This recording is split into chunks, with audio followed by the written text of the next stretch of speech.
Ah. Okay, it works great. Hello everyone. Hello. Hello, welcome to the live stream. Sorry. Oh my goodness, stupid chair.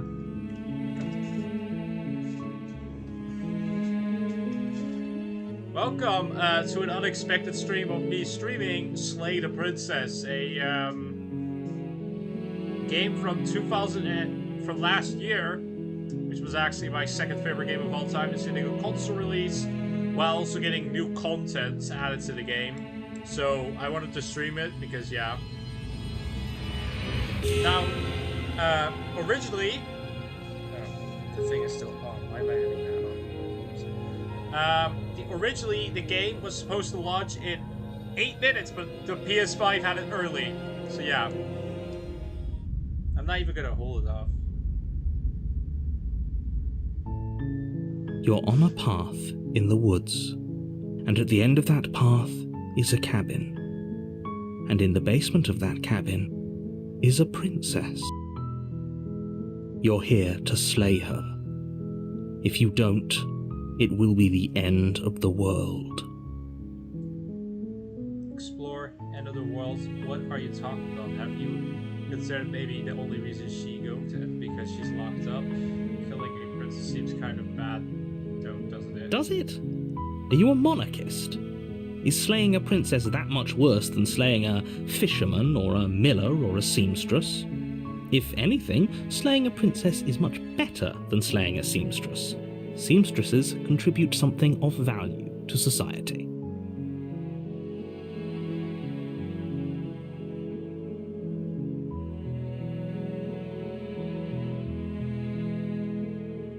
Don't mention it.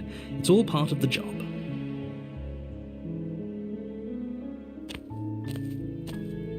You make your way up the short path to the cabin. You'll find the princess within. A warning before you go any further. Oh, what the fuck?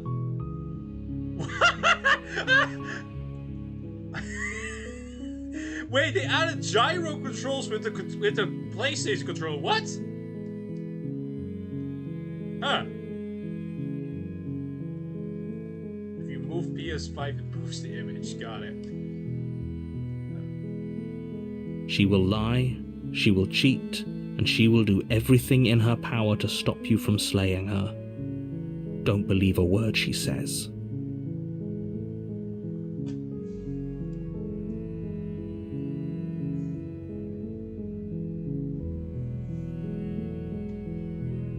We're not going to go through with this, right? She's a princess. We're supposed to save princesses, not slay them. Ignore him. He doesn't know what he's talking about.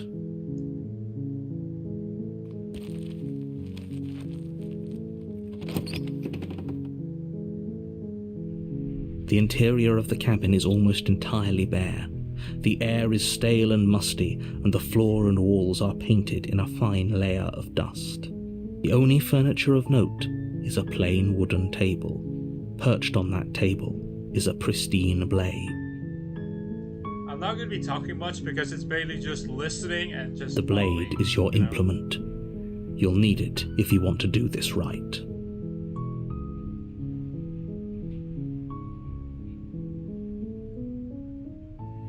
You take the blade from the table. It'd be rather difficult to slay the princess and save the world without it.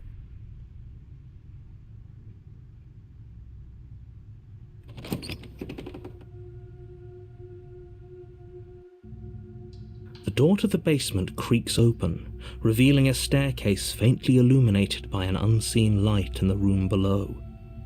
This is an oppressive place. The air feels heavy and damp, a hint of rot filtering from the ancient wood. If the princess really lives here, slaying her is probably doing her a favor. Her voice carries up the stairs. Who's there? She sounds dangerous. It's almost as if she's the one in charge down here.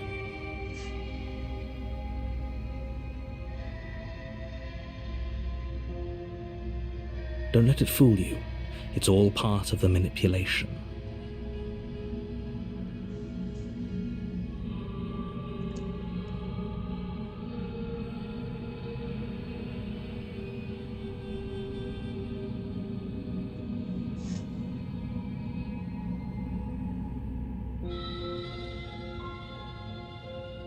Good. You're still listening to reason.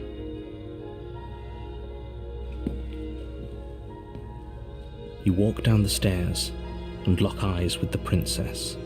There's a heavy chain around her wrist, binding her to the far wall of the basement. She's so coldly beautiful. Is she really a threat to the world? Focus on the task at hand. And there you are. Are you here to kill me or something? Nuh-uh.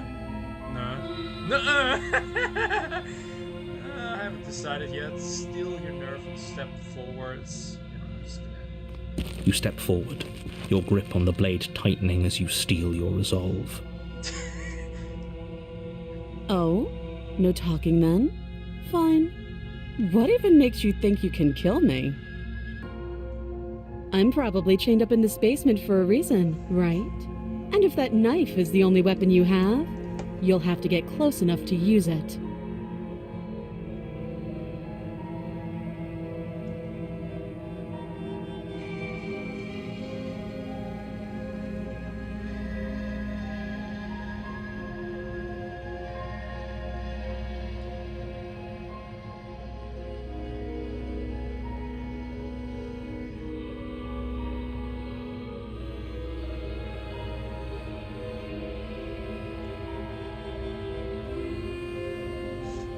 So, you should just drop it.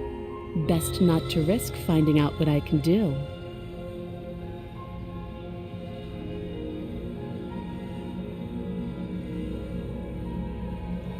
She's unarmed. If you hesitate now, it'll be too late. End this.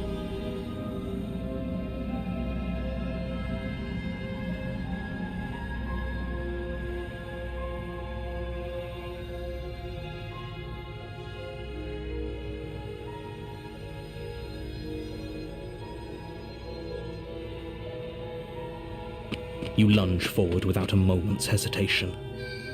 You feel flesh easily give way and look down to see your blade already sinking deep into her heart. Oh. This is it, isn't it? I'm almost embarrassed. I should have seen that coming. But I have to wonder, do you actually believe this was enough to kill me? It's like she's convinced she can't die. Yes, even as she lays there dying, she entirely believes herself to be alive and well.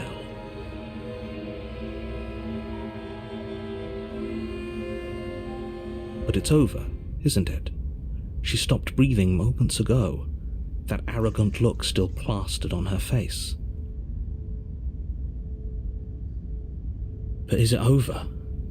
Really over?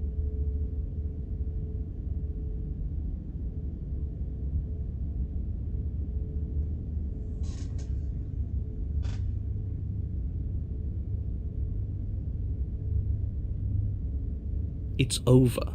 You could check her sleeves if you want, but I can assure you that there's nothing hidden up there.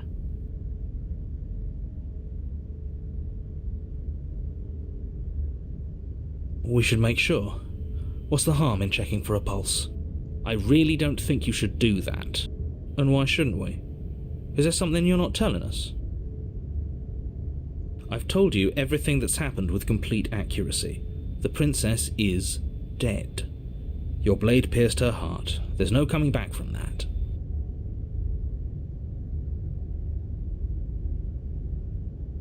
You lean down and place your hand against her neck, holding your breath as you search for a pulse, even though you know you're not going to find one.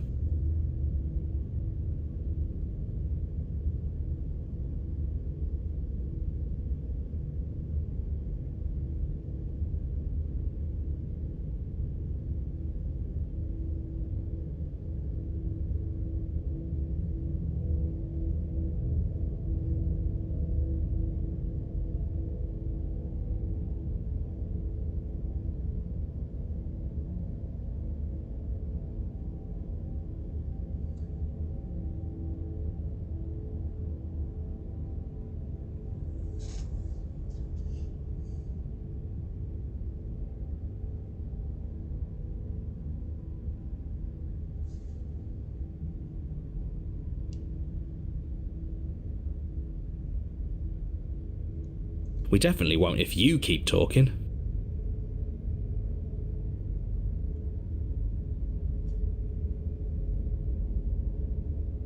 I'm sorry, do you want her to be alive? You just saved the entire world from annihilation. Why are you suddenly trying to call that into question? Wait, what was that? You know what that was. That was the sound of a heartbeat, followed by another, and another. I guess I won't be dying alone after all.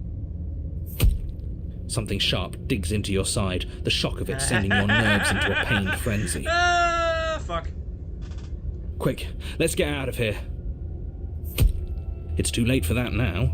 You collapse to the ground as the mortally wounded princess twists a blade of her own deeper between your ribs. Yeah, this game is creep. It can chill the spines out of you if you want. As you fall, she falls with you, exhausted by the effort, the little life that was left in her eyes fading rapidly. An eye for an eye. A life for a life. I guess we're even now. See you around. You were so close. Why did you hesitate? It doesn't matter. At least you managed to take her with you. For whatever that's worth. Everything goes dark, and you die.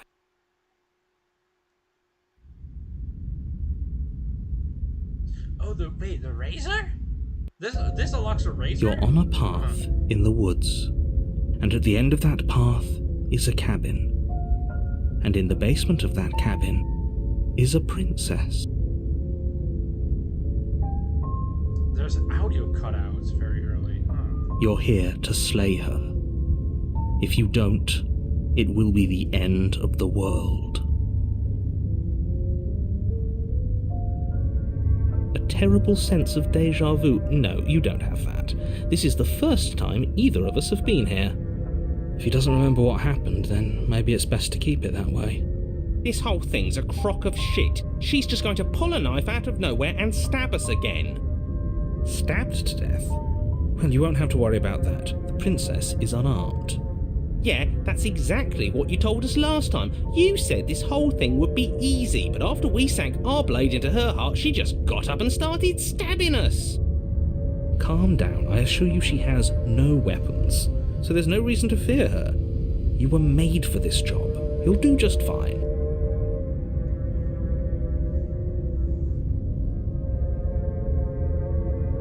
It hasn't. Or if it has, I certainly haven't been a part of it. Like I said, we've just met for the first time, you and I.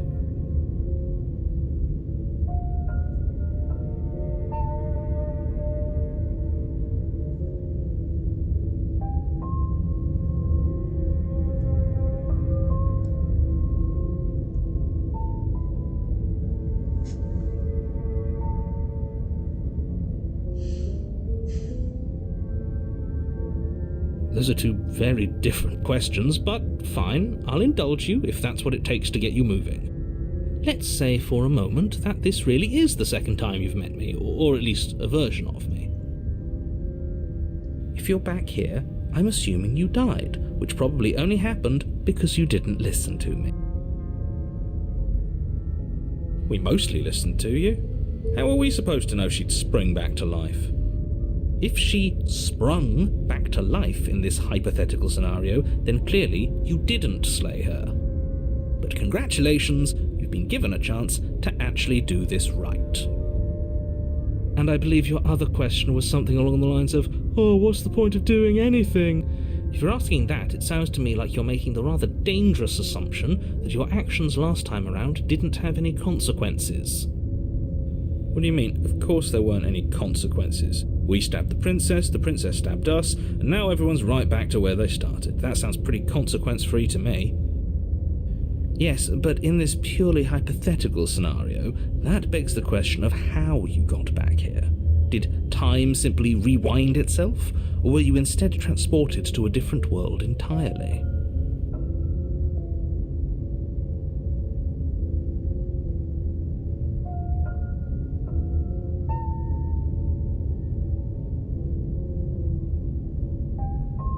Had you failed to slay the princess, what would have happened to everyone in the place you left?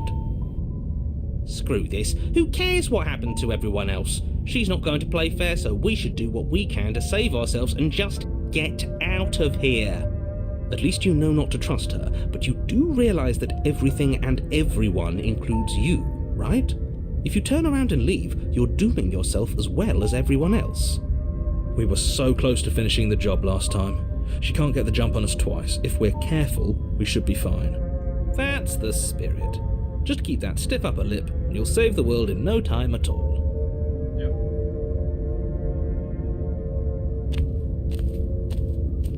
A warning before you go any further. She will lie, she will cheat, and she will do everything in her power to stop you from slaying her. Don't believe a word she says. He couldn't be more on the money. But we're really doing this, aren't we? I'd say you're lost, but I'm stuck here with you. We know what to look out for this time. We know to be careful. Just stay focused and you'll be fine.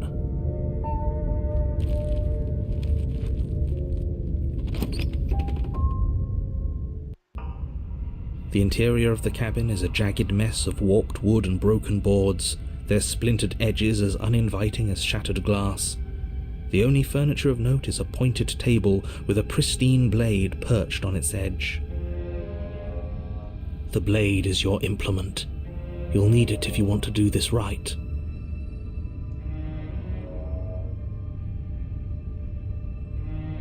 Very different.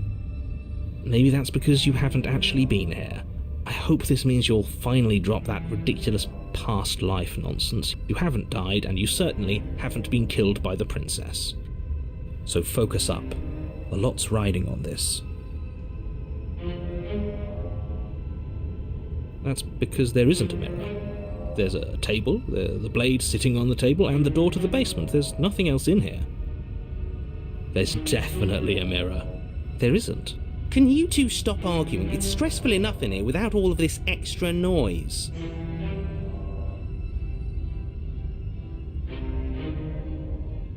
I care less about that and more about whether we're being lied to. If he's willing to lie about something as innocuous as a mirror, what else is he hiding from us? I'm not lying to you. Use your eyes. There is no mirror. Why would I lie about something so meaningless? What good would it even do? You walk up to the wall next to the basement door. It's a wall. There isn't much to see here. This really isn't funny. You reach forward and rub your hand against the cabin wall. I hope you know how ridiculous you look right now. But it was there a second ago. Now it's gone. Yet another thing in here playing tricks on us. I hate this place. Everyone hates it. You take the blade from the table. It would be difficult to slay the princess and save the world without a weapon. It feels a bit better to have a weapon in our hands. Let's make her hurt for what she's done to us.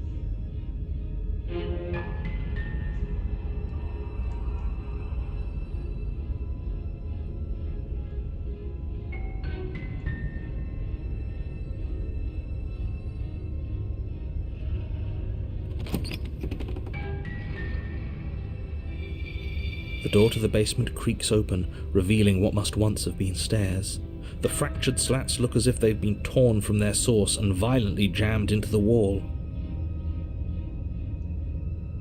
The air seeping up from below has an almost metallic quality to it, like the smell of fresh blood. And you can hear what sounds like the rhythmic scraping of metal coming from down below. If the princess lives here, slaying her would probably be doing her a favour. That's right, scraping. I told you she has something, I told you. That sound could be anything. It's probably just her chains dragging across the floor. I am begging you to get out of your head. No. Her grating voice carries up the stairs. I hope you've come to rescue me. I've been stuck down here forever. Yeah, her voice is different, mind you. There is something so wrong with that voice. Aye. It's because it's not the original. Yeah, she thinks she's better than us, like she doesn't even have to put on an act this time. As you descend the final step, the form of the princess comes into view, her sharp eyes following you from across the room. I wonder if she remembers us. Finally, somebody! Quick, get me out of these chains. We're not safe here. Come on now, we're not falling for that, are we? She's trying to trick us, but she can't hide that threatening edge to her voice. She just wants us to get close, to let our guard down. Look at the smug on her face. You know already she's fucking guilty. If she sounds threatening, it's because her mask is already slipping. She knows why you're here. You are armed, after all. What are you waiting for? You are here to rescue me, right?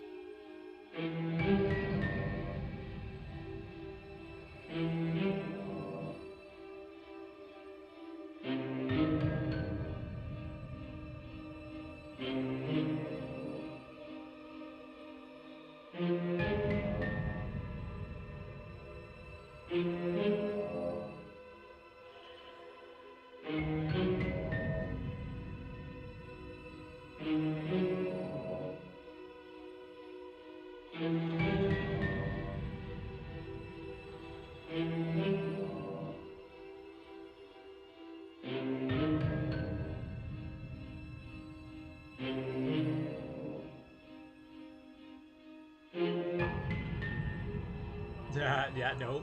It's boring if you leave. Yeah, I don't care! She's bored? That's absurd. She doesn't get to be bored. Not in a way that matters. She's a prisoner. She's... Shit. In a sudden burst of movement, the princess leaps towards you, a blade erupting from her free arm, her wrist limp and empty from the violent expulsion. Huh. So I guess she did have a knife of her own after all. How conciliatory of you. We appreciate it, really. Now what are we going to do? At least we're safe here. She's still in chains. And those chains stop her from continuing her advance, at least for a moment. She looks down at them with something between annoyance and confusion. And then she slices through her arm. Okay, maybe we aren't safe here. She doesn't even hesitate before darting towards you with a terrifying speed you can't hope to outpace. Ah, shit. Okay, she's down an arm and we still have a weapon. I guess we'll have to use it. And use it you do. But unfortunately for you, and for the entire world, you are horribly outmatched.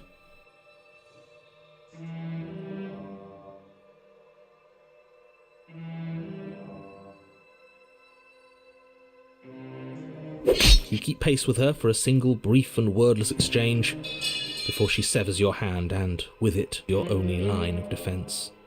She's much better at this than she was last time. Yeah, it's unreal. Bloody cheater. I'm going to kill you now. I'm going to kill you now. And with a squelch, she does just that. Everything goes dark, and you die. Okay, give me a second. 1 second.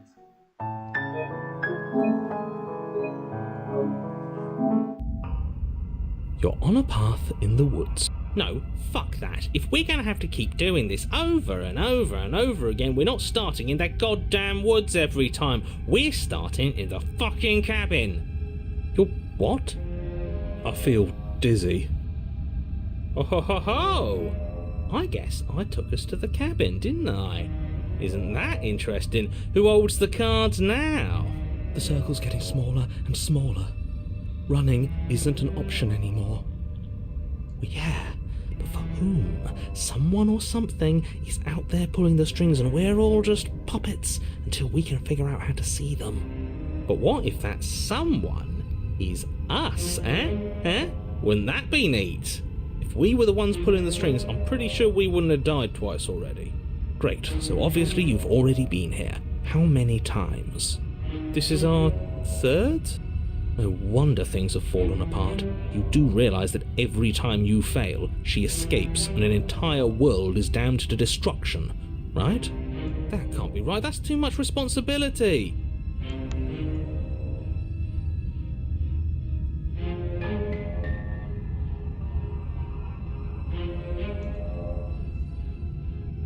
It's only too much responsibility if these worlds are real.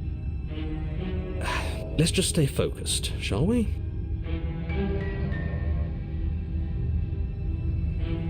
The only furniture of note is a bent metal table, a pristine blade perched. We take it. Okay, sure, you take the blade before letting me finish telling you it's there. It would be difficult to slay the princess and save the world without a weapon. This feels right. We just have to keep our senses sharp. That's right, we've got to be able to win eventually. What if winning is the wrong move? It isn't. I don't care whether you trust me or not, but at least trust that defeating the person who has apparently killed you twice already is a good idea. I'd love to get started just as much as you would, but how are we supposed to get down there? You walk through the door. You do know what doors are, right? But there isn't a door, it's just that mirror again. There isn't a mirror. You really messed things up, didn't you? It's like you can't even see reality anymore. We can see our reality just fine. Why should we trust his? I can feel the air coming up from behind it, stinking of iron and steel. He might be right. Could be a trick. If our other senses can't feel it, then we can't trust it. You make your way to the door at the end of the room, stopping just in front of it. You really must think you're looking at a mirror. Well, it doesn't exist. Just reach forward and open it. Let's just fumble for the handle and be done with it. I don't care what we look like. I care about getting to the end of this mess. You reach forward and place your hand on the door to the basement. It creaks open. And the mirror's gone. How surprising. It was never there. Just an illusion. It feels like it's hiding something from us. It's part of the big picture. I just know it. That's why it's being kept from us. Guess it's time for us to see her again. Just stay focused and you'll be fine. You step forward, but you don't get a chance to linger on the basement stairs. They are smooth and flat and metallic, an unintentional and unfortunately slippery ramp that quickly sends you skittering to the bottom. Your body tumbles onto the basement floor and the form of the princess comes into view, standing at a distance. She gives you a wry smile. Hi, it looks like you don't have a way out, so I'm not going to play dumb anymore. But don't worry about how bad you did last time. That's part of the fun. She's toying with us. She's acting like she already knows she's won. Thinking about dying makes us as good as dead. The only thing that matters is survival. Actually, does survival matter? We've died twice and nothing bad has come of it. We just need to find a way to win once. Nothing bad has come of it yet. Plenty bad has come of it. You've left at least one entire world to ruin. The people there mattered. The past isn't real. There's only here and now. Your internal bickering is cut short by the wet sound of slicing meat. From the princess's arms erupt twin blades glistening with her blood, the empty flesh of her arms flopping at her elbows like torn sleeves. The chain clatters to the floor. She's loose, and she is coming for you. You're going to make me walk over to you, aren't you? Shit. She's coming for us and I'm out of ideas.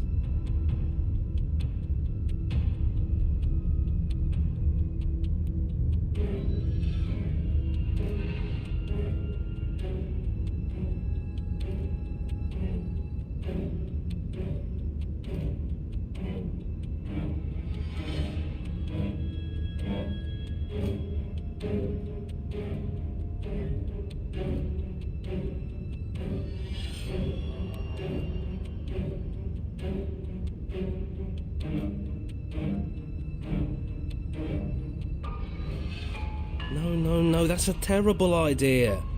Yeah, I'm not sure that's going to work. Screw it, we've already died twice. What's a third? A third is a third. It's bad. Who cares? Fine. You raise your blade above your head. Oh, this is new. What are you going to do? Are you really going to stab yourself? Neat. And then you skewer yourself. Ow. Are we still here? Can we not actually off ourselves? Boo! Huh, that didn't do much of anything. We're tougher than I thought. Oh, a new one of us. I thought that only happens when we die. Did we die? Nah, we'd know if we died. Right? You're on a... No, you're in a... Where the hell are you? We're dead, aren't we? We're dead. How long have we been dead? Have we been dead the whole time? Stop saying dead, all of you. We might have died a second ago, but right now we're extremely not dead. This is all horribly wrong. How many times have you been here? This is 4. No wonder everything's such a mess. This wasn't supposed to go past 1. I wonder what you're going to do next. You're so full of ideas, and I love that. But I guess we don't have time to talk about things before the princess advances. Okay, whatever we do gets us another us. Let's see how many we can stack. There's got to be a point where it makes us better than her. As long as we keep moving. It's going to get so loud in here. How are we going to keep it all straight? Who cares about getting better than her? Let's do something weird. Like, really, really weird. Come on, show me something new.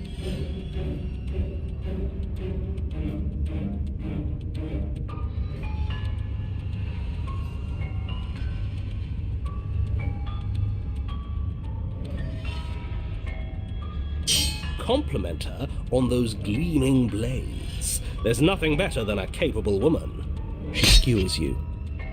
You're cute. Thanks. Well, there's more of us. Let's see if that helps. We just have to hit her harder. She skewers you. You'll have to be trickier than that. What's the point? It's all the same. She skewers you. Oh, don't give up on me just yet. You gotta keep going. Do you see that? We almost had her. That was luck. But we only have to get lucky once. She's going to kill this body either way. So stop feeling what it feels. She skewers you. Ooh, not bad. Real tough. It doesn't matter how many times this takes, we can't give up. Okay, let's go again. Let's appeal to her better nature. We haven't tried that. I'm sure she'll listen to reason. She skewers you. See? We're getting better. Okay, yeah. That was a good one. None of this is working. Think. She skewers you. We're getting close to something, can't you feel it? One last time. You're right. One last time, that's all we need. And then everything goes dark, and you die.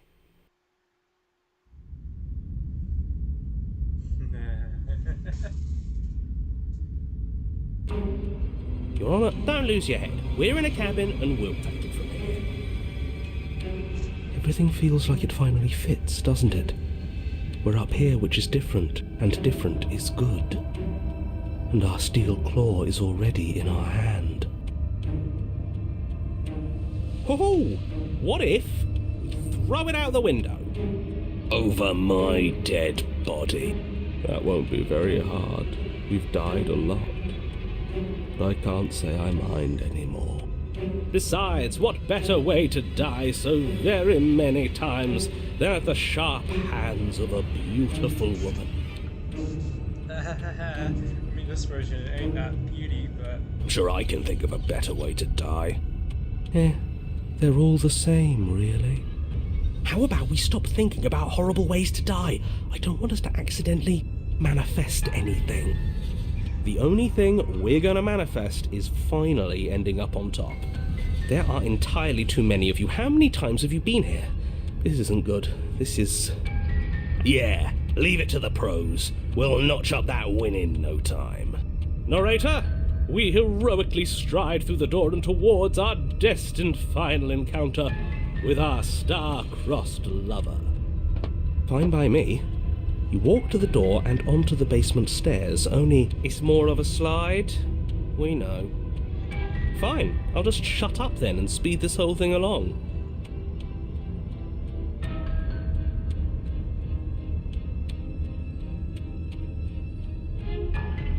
Are you sure you don't want me to describe the stairs? Or this room, or anything? It feels like I'm hardly a part of this. Don't care, just want to win. Fine, you make your way to the basement, where the princess awaits you.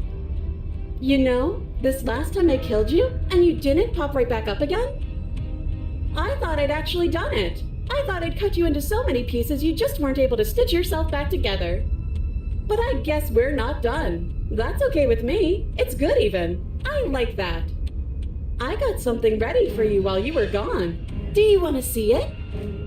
I'm not going to wait for an answer. I'm just going to show you. It's worth it though. Just you wait, and not for very long, because I'm going to do it right now.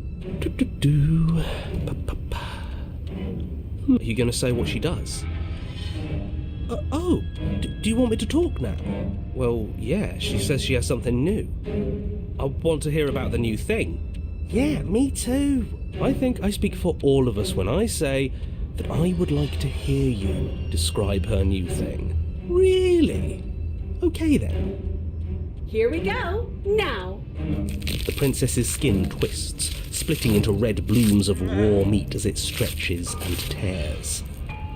Then it erupts.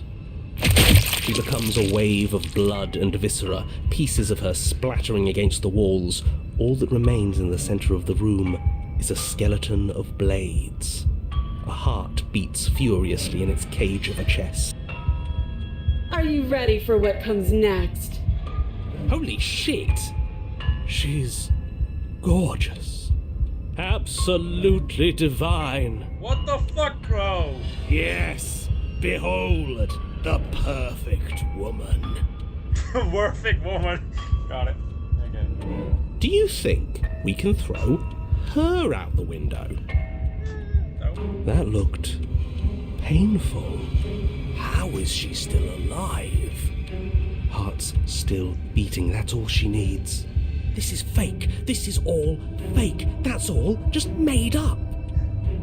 She doesn't even have a back anymore. How are we supposed to stab her in it? This is all just a sick joke. I hate existing. We're screwed. I quit. I'm done. Forget it. All right,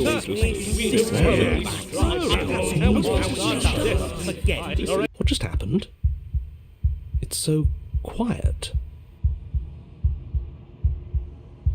Something feels different about you. It almost makes me feel different, like I should actually take this seriously for once. Connect, yes, within the body.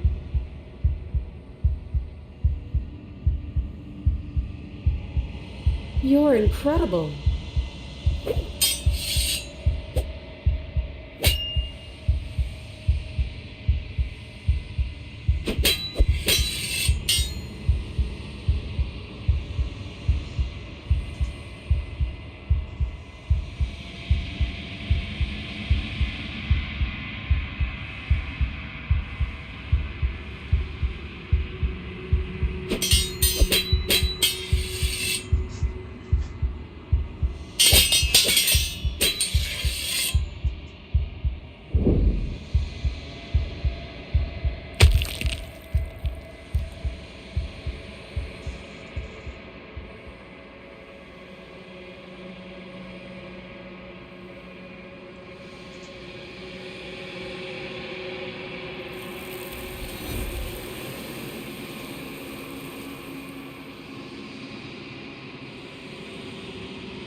Wait. Huh? Wait, there are trophies. What?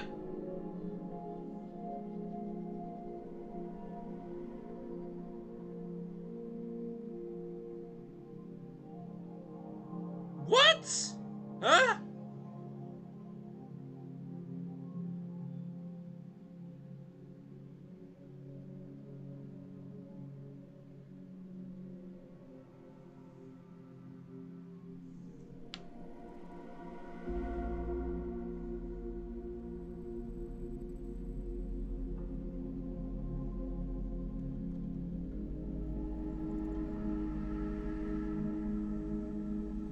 What? Huh?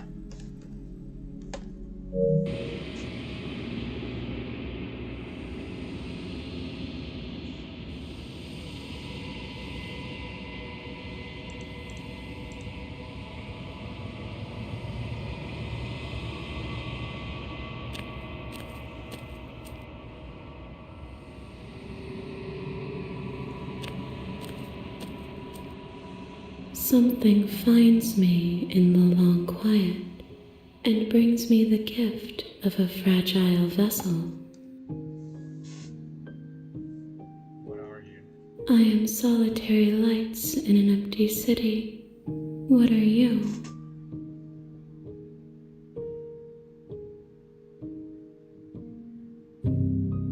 Thoughts without connections, a dim and nascent network. I wish to be more.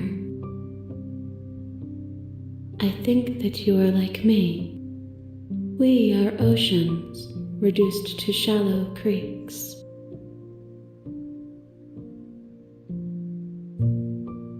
Yes, nerves and fibers to feel the worlds beyond, perspectives to make my own.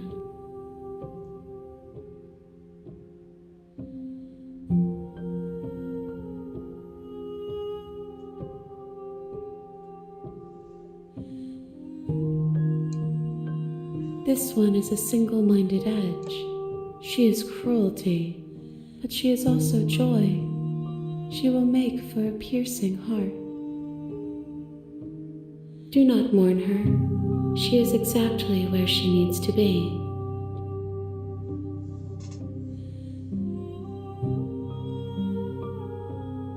How can the world have ended if we are talking?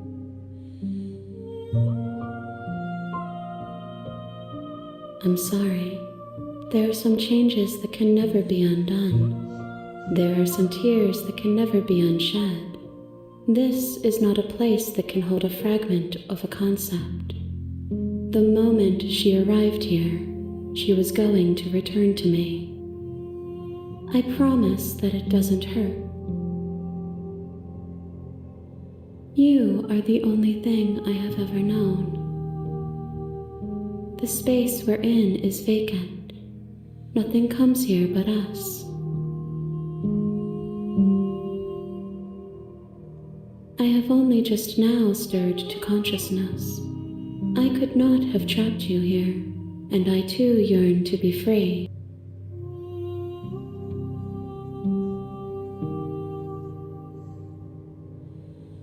I know only that they are. She is part of me, and part of me is her.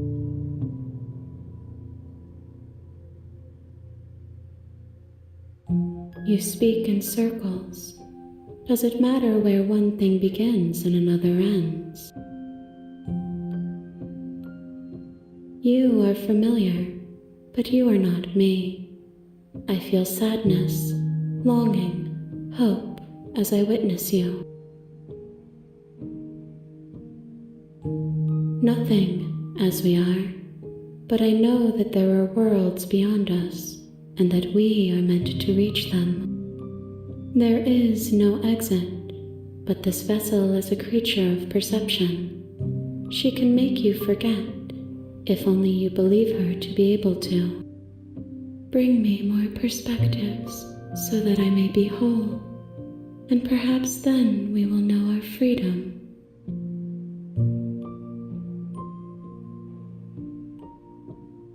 I have not lived. I am not afraid to die. Everything, until we meet again.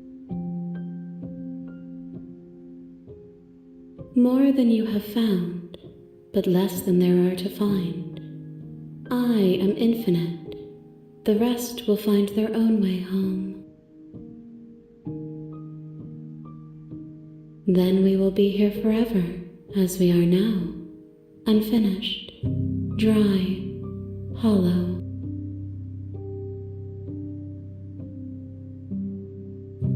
You ask of things that cannot be done. To destroy is merely to reshape, to remold.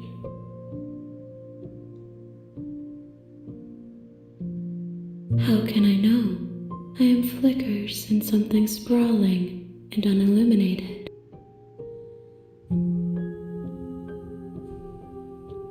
If you need time, then I'll wait with you. You are as I am now, and forever is a long time to remain undone. I am not you, but I know that I would return before forever was finished. What textures will you weave for yourself? If you close that box, will you become another you in another world? An imaginary pattern repeating itself until it can no longer bear the weight of its hand-drawn cage. You'll always come back to the box, because you'll always want to know what it means to be you. I will be here waiting by your side until you're ready to return to mine.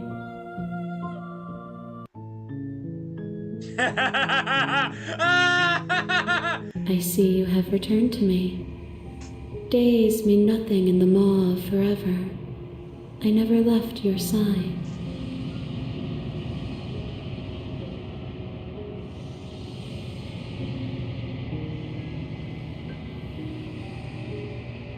She asks that I tell you to remember her. You won't.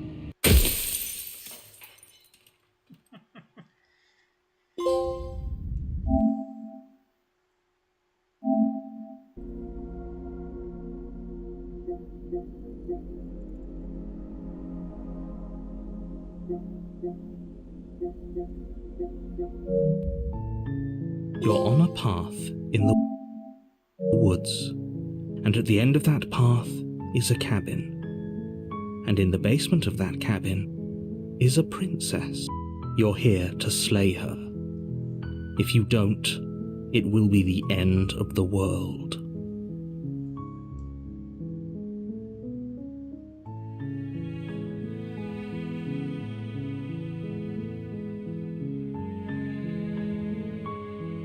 Seriously? You're just going to turn around and leave? Do you even know where you're going?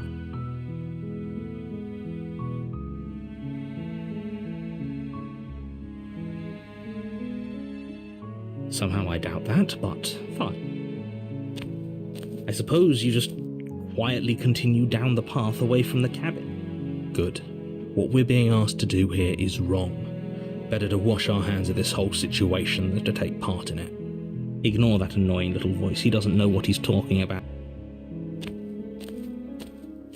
That's strange. It looks like this path also leads to the cabin. How convenient. Everything's back on track again. Maybe the world can still be saved after all.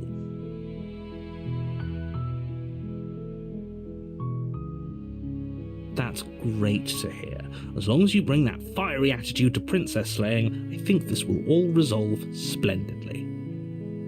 A warning before you go any further. Fortunately, she's only a princess, whereas you are a valiant and talented warrior. It'll be easy, so long as you stay focused. We can't just go through with this and listen to him. She's a princess. We're supposed to save princesses, not slay them.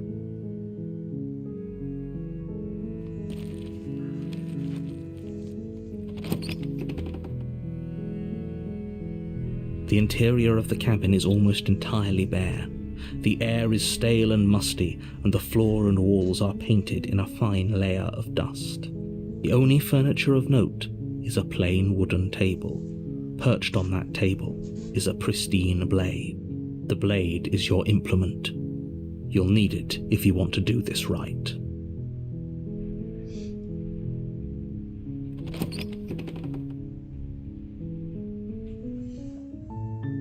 The door to the basement creaks open, revealing a staircase faintly illuminated by an unseen light in the room below. This is an oppressive place. The air feels heavy and damp, a hint of rot filtering from the ancient wood.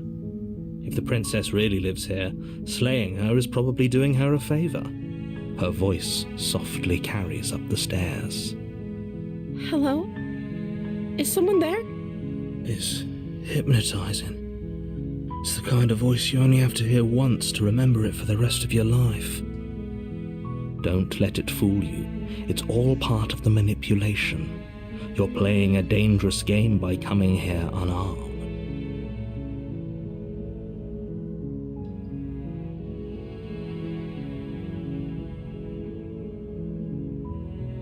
How many times do I have to tell you how dangerous letting her out of here would be before it finally sinks in? Wait, really? You're here to rescue me? I was starting to think I'd be stuck down here forever. Come downstairs. I want to see the face of my rescuer.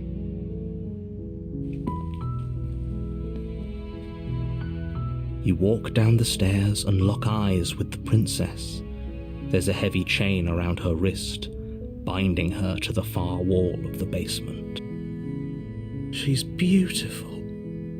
How could someone like this be a threat to anyone? I am begging you to stay focused. There's a lot riding on you here. Hi. I can't believe you're here. I've been waiting for something like this to happen forever. I hope you brought something to deal with these chains.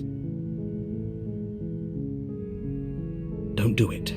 If she gets out of those chains, we're all one step closer to the end.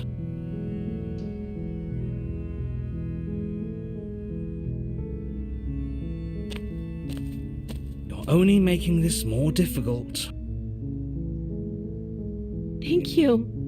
Thank you. You're making a huge mistake. No, you're doing the right thing. You walk up to the chains binding the princess to the wall and give them a tug. They're large and heavy, far too solid for you to even imagine trying to break them apart. I'm guessing you don't have the key?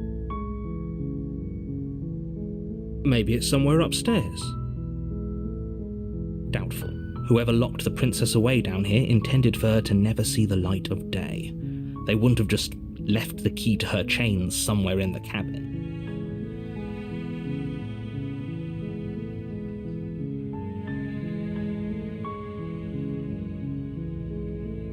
Okay. I'll be here.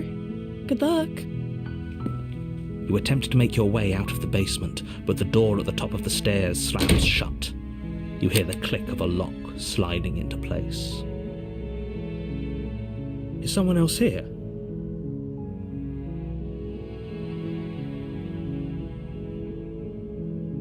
Your shouts and pleas are met with silence. I'll repeat myself once again. You're here to slay the princess, and you won't leave until the task is done.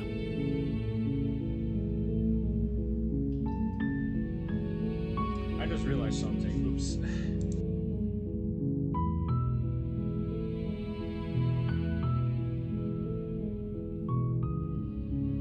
I'll be back in a bit.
Okay, I'm back, sorry.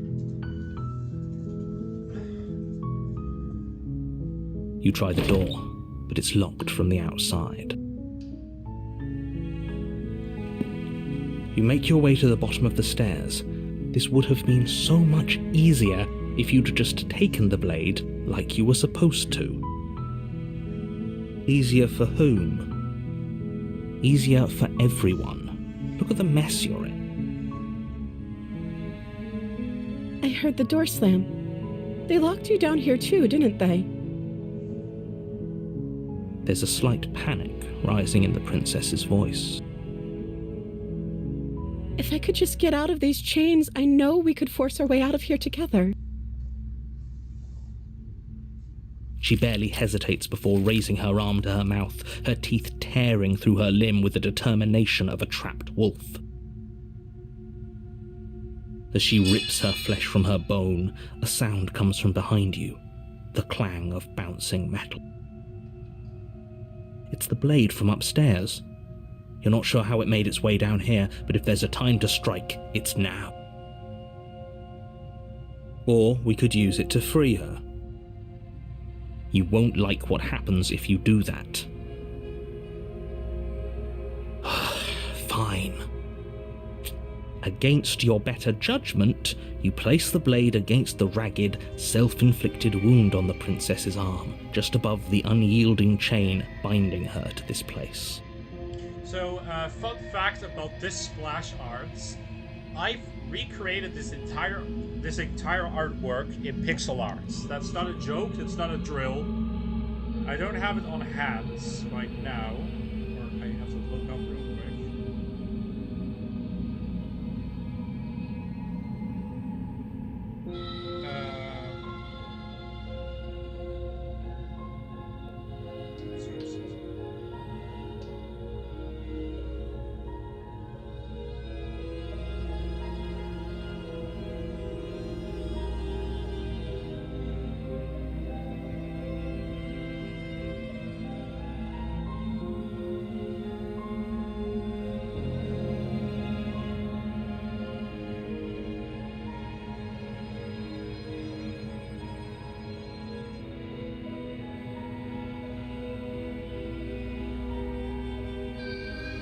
Okay, yeah, so I started on January the 3rd, I started on the projects, and it took until,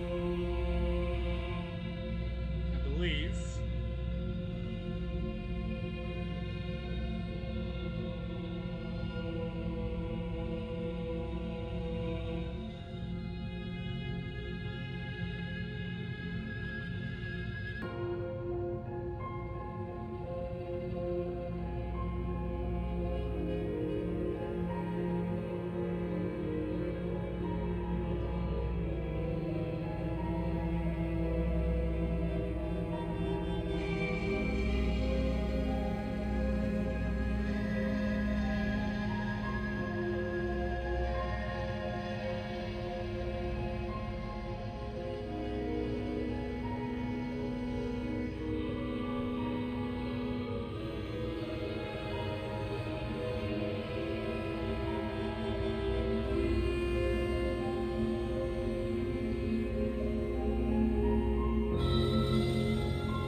took from January the 3rd until January the 22nd to fully complete this splash art in pixel art. That's not a joke.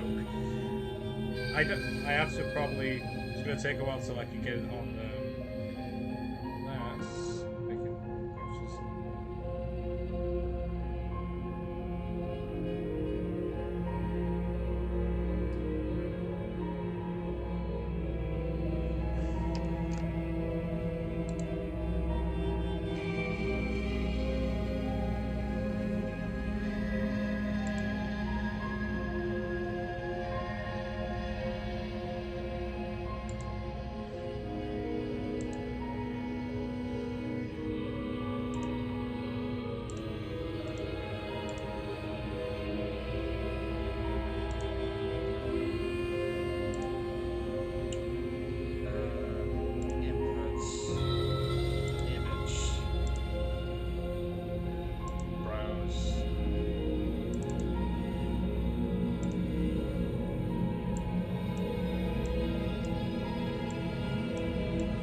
Yeah, here. This is straight up 70 hours worth of pixel arting by hands to recreate this entire image because it's such a good image. I'm sorry, I just have to say it. Probably my favorite artwork in the entire game. It's like straight up just so beautiful. Like I just fell in love with this image. It's just so beautifully designed. You can just see the detail and everything from the image compared to the game. It's such a good image. It lives rent-free in my head. You cut into her flesh.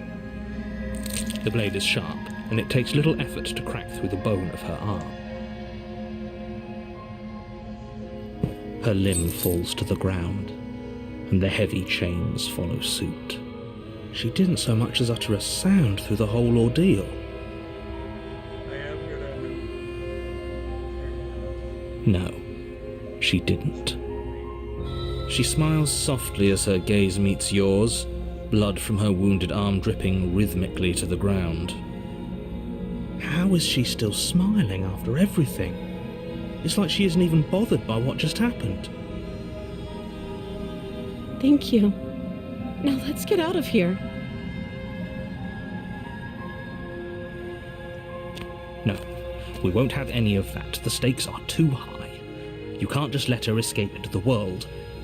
No, I can't just let her escape into the world. As the princess approaches the bottom stair, your body steps forward and raises the blade. Wait, this isn't fair. You can't just do that.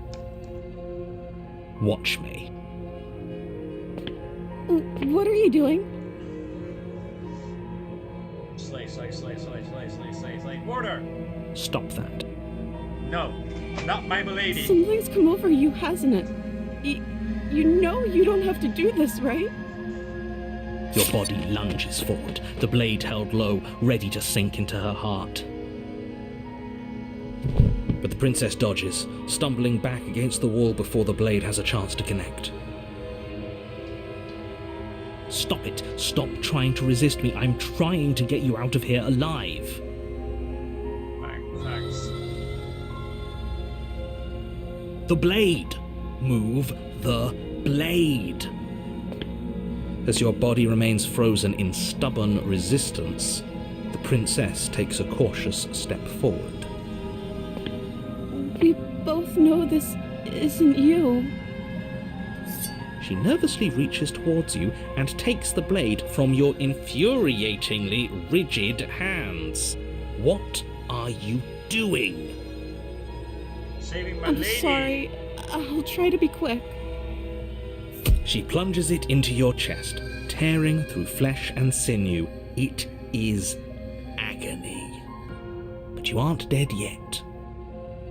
Oh no, I'm so sorry. Stay, pretending that dying a painful death is some sort of heroic gesture. The two of you have literally doomed everyone. Whatever. She sinks the blade into your chest again and again and again, and you feel every inch of burning pain that slices its way into your body. I'm sorry. She doesn't know how to use a knife, does she? Apparently not, though it doesn't matter how sloppy her blade work is, does it? A stab wound is still a stab wound, and it won't be long before you bleed out.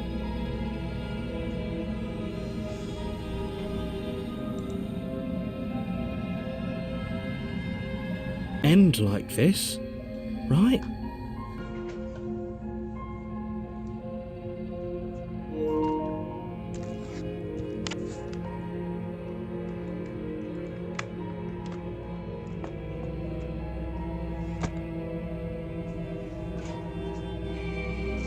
Give me a second.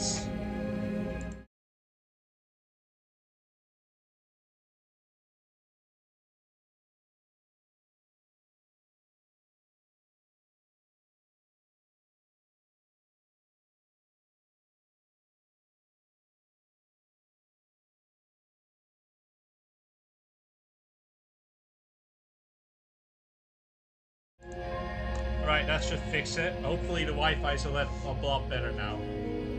Oh, that's rich coming from you. As much as I'd prefer for things to have gone differently, I can't deny the reality of what's happened. The two of you made your choice. It's over. Everything goes dark, and you die. The damsel in distress. My favorite one out of all of them. You're on a path in the woods, and at the end of that path is a cabin. And in the basement of that cabin is a princess. You're here to slay her. If you don't, it will be the end of the world. It hasn't. Or if it has, I certainly haven't been a part of it. We've just met for the first time, you and I. If he doesn't remember what happened, then maybe it's best to keep it that way. Yes, he didn't approve of us last time, did he? If we're going to save our beloved, we'll have to be sneaky about it. Our beloved? Yes, you'll have to be very sneaky about your intentions if you're going to try and save the princess. Ah, so all of the cards are on the table. Then you should know that we and the princess are in love, and the four of us will be foiling any and all assassination attempts you've got in the works. We'll see about that. Whatever you do, just be sure to ignore him specifically. It sounds like he's the sort who'd sacrifice the whole world for a peck on the cheek. What can I say? A world without love is a world that isn't worth saving.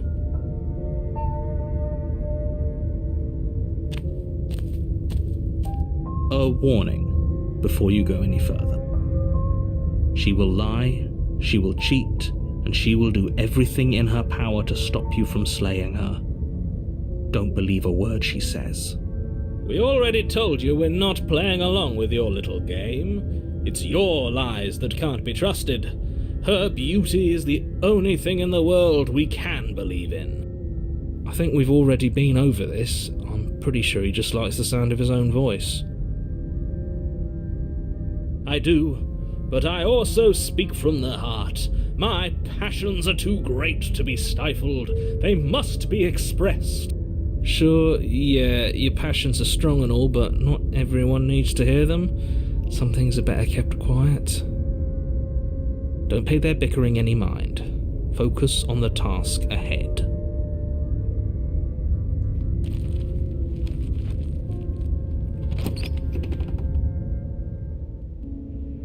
The interior of the cabin is clean and elegant, its stone walls draped in fine-threaded tapestries, a prison befitting a royal prisoner. The only furniture of note is an ornate wooden table with a pristine blade perched on its edge. The blade is your implement. You'll need it if you want to do this right. You walk up to the wall next to the basement door. It's a wall. There isn't much to see here. What are you talking about? This isn't a wall. It's a mirror. Or at least it'll be a mirror once we wipe off that layer of grime. You reach forward and rub your hand against the cabin wall. I hope you know how ridiculous you look right now. But there was a mirror a second ago. And now it's gone. Pity. We could have a feather out of place, and now we'll never know. We can't gallantly sweep her off her feet if we have a feather out of place.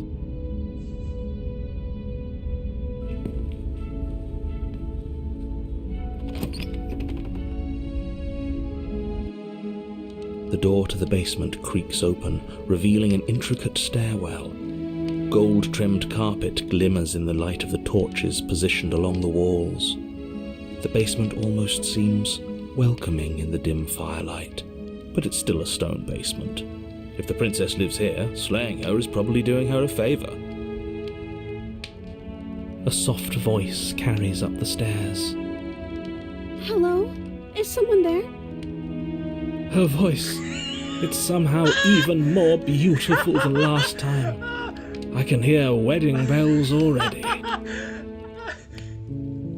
Why is a Final Fantasy cat playing a game about slaying a princess? 'Cause yes! That makes canonically fucking sense!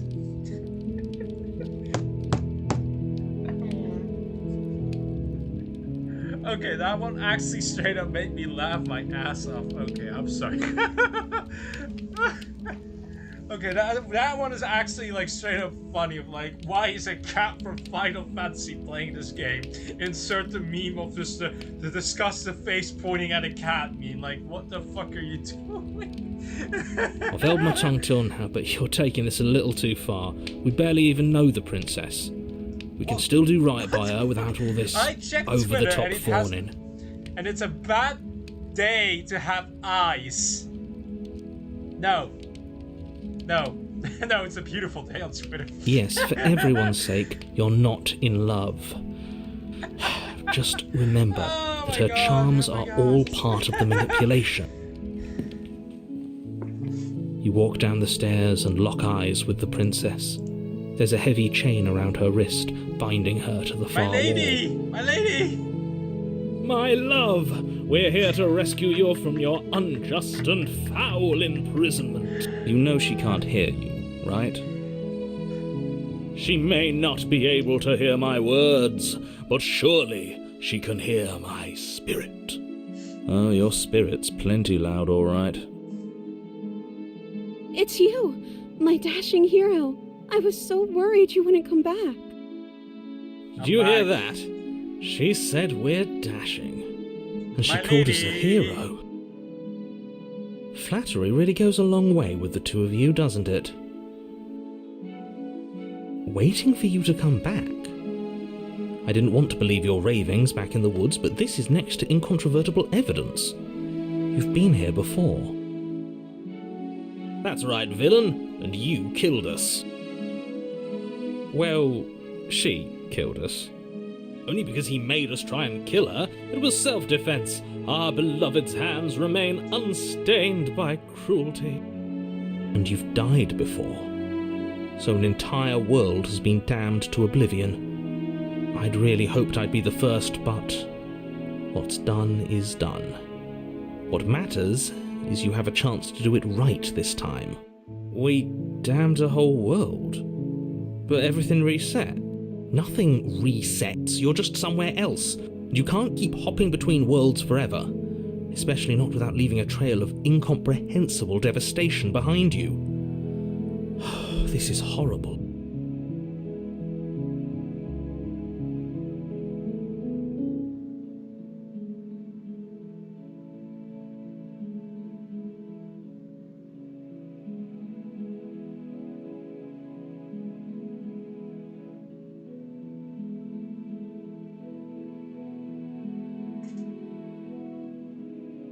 If another version of me was pushed to such drastic action, it was for good reason.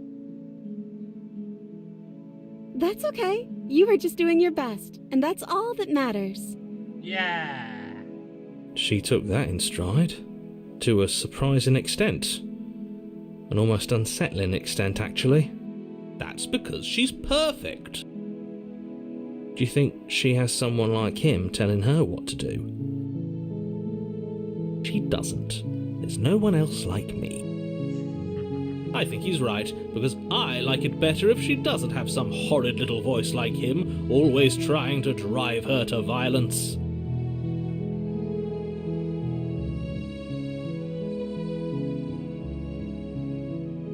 I'm okay with whatever you come up with. You can cut my arm off again. We won't be laying a finger on her perfect wrists, and indeed, we won't even have to. Do you see how dainty her hands are? We'll be able to slip her right out with no harm done. What? No, she's a prisoner here. You can't just slip her hand through the chains.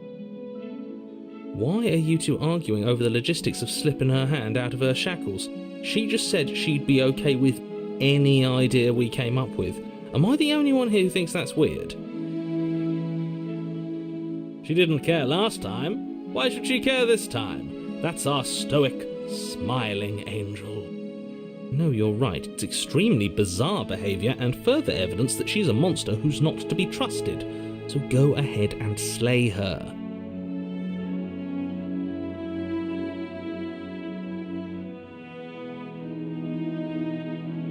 You died, and now we're talking.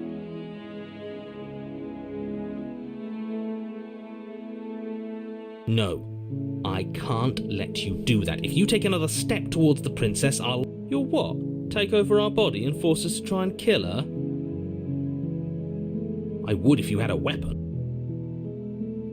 Not on my watch, villain. My passions contain titanic depths, and if you try anything that might harm our dearest, I will end our life without a second thought. You wouldn't. I would. I'd listen to him if I were you. He has a lot of strong feelings, and doesn't the world end if we don't stop her? You approach the princess and gingerly slide her hand from her bindings. That shouldn't have worked. I'll be damned. We're doomed. I can't believe it, but I guess I have to. I told you, there's no life more worth living than that of a true believer. I'm free, and you're not trying to kill me this time. Thank you. Thank you so much. The princess jumps up and smothers you in a joyful embrace. Ugh. If only you had a weapon, one slip of the wrist and your pristine blade would be buried in her back, and everyone out there would be saved. Nope. Luckily for Mr. Romance, we don't have a weapon. Who needs a weapon when we have the power of love on our side? What do we do now? Well, That sounds perfect. The princess takes your hand, the My last lady! hopes of the entire world slipping through your fingers as they intertwine with hers. We have each other. We don't need the world for our happy ending. I like to think that you do, actually. Look, I have my doubts, but the choice has been made and this is happening. You don't have to mope about it. I will mope about it, because moping is the only recourse you love-blind fools have left me with. You and the princess walk up the stairs hand in hand. Ugh, look at the way she's smiling at you. She doesn't have to be so happy about this. And what happens after we walk up the stairs? Let's see. Oh, isn't that interesting? The door slams in your face and the lock clicks. That's a familiar move. Did I do that last time? Then you should know that you won't be able to leave. Oh no! Did someone lock us in here? That's not fair. We're supposed to leave now. yeah. She's right. It isn't fair. But the unfairnesses of the world are no match for the strength of true love. Enough with this true love nonsense. You just met her. Of course you wouldn't understand. Our passions run deeper than anything you have ever known. Are you listening to this? You don't have to go along with the every whim of that delusional voice. I'm just along for the ride at this point.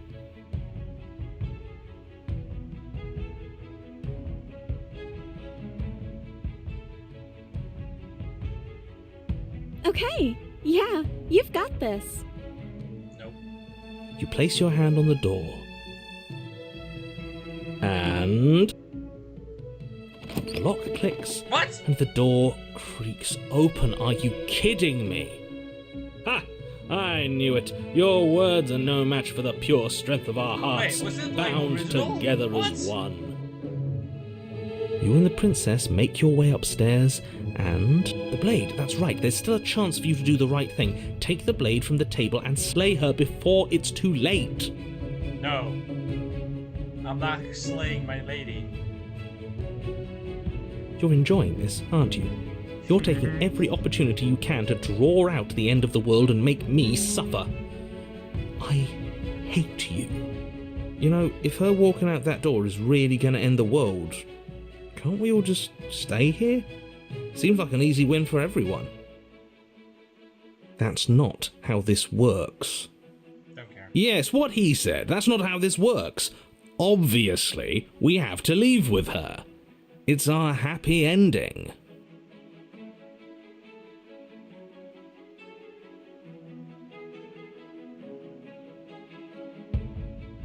That's the way out.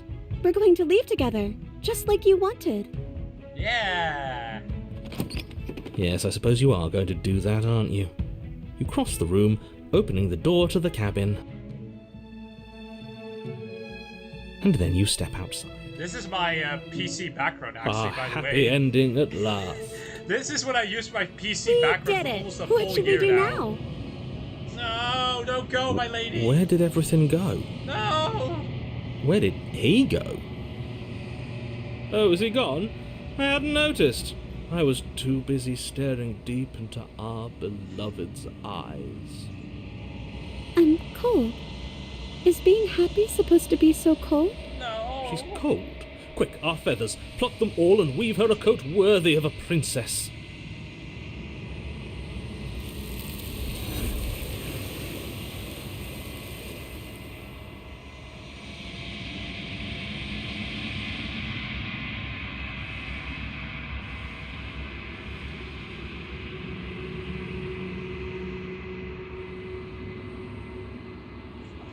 She's gone. Where did she go? Should we try and find her? And is that a mirror? Why is it here? Why now?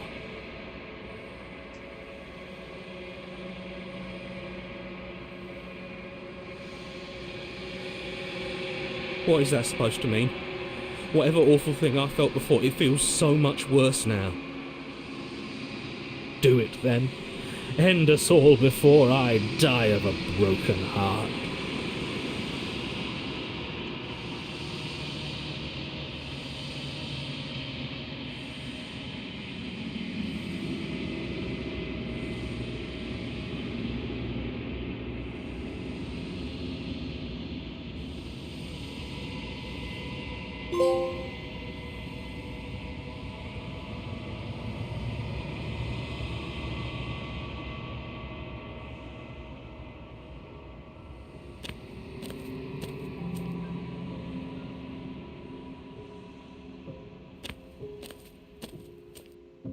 Flickering lights and empty cityscapes become pockets of vitality and movement.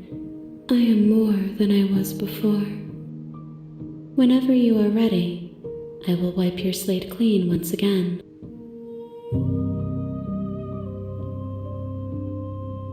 Is a child the same as an infant? I am an unbroken pattern, but every vessel gives fresh perspectives and carves new avenues of expression. I am different, but I am the same. I'm sorry. Words are difficult for me. They never fully weave what I wish to say. If you do not like my answers, then you need not ask me questions. The vessels you choose to bring me carry far more meaning than anything words could say in the spaces between.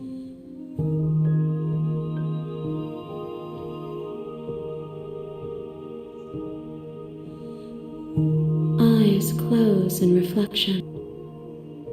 Perspectives meld together, and the breadth of my experience stretches to new corners. There are contradictions, conflicts in my nature, and there are familiarities that bind everything together.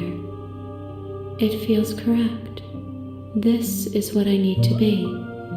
This is the only path forward.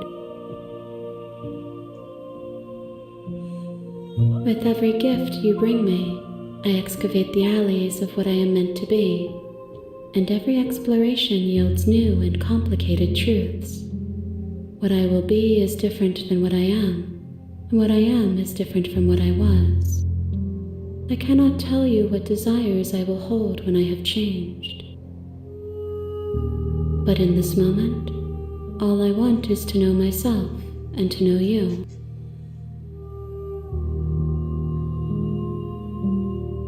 There is still much to be seen. Neither of us know the depths of our being. Perhaps at the end of this, I will be the one to kill you. Or perhaps we will leave this place together and find new horizons to discover.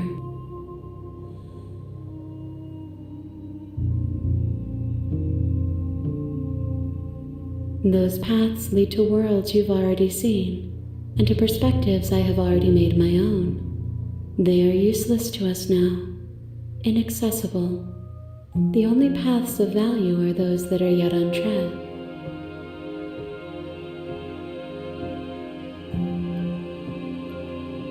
Why wouldn't I be kind to you? You are the only thing I know that isn't me. Gifts aren't what someone tells you to bring them. My joy is in seeing what you choose.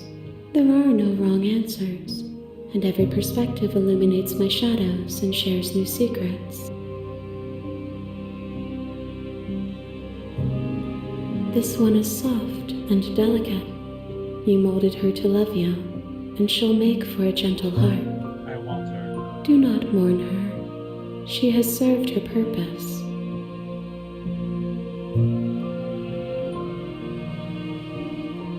My preference is for you to show me what you would like me to see. I cannot know the ways I wish to grow, for I have yet to feel them. It is you who guides me down the thin trail of perspective and memory.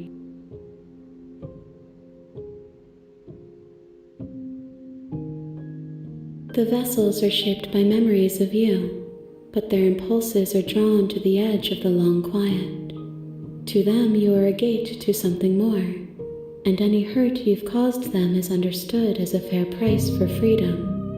But they are only thoughts and perspectives. They are not me. The wounds they've suffered carve texture around my heart. Without them, I would be as I was before. I would be alone and without sensation. I could not feel the joy of having you by my side, for I would not know your absence. If I am to be an ocean, you have nurtured me into a pond. My waters are shallow and murky, and I yearn for more perspective. You will have your rest in due time, and I am sorry for the burdens I place on you. I will long for your return, but it will give me time to reflect on what I am. We will meet again. Alright. That's the second rundown.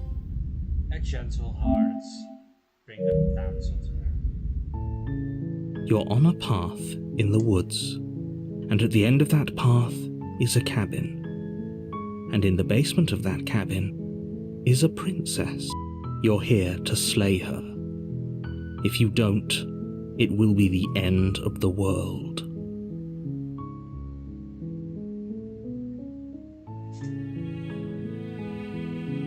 Are you serious? No, you have to do it. Unfortunately, you're the only one who can pull this off. I don't make the rules.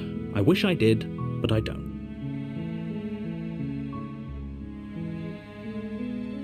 Yes, but you'll have to slay her before you get it.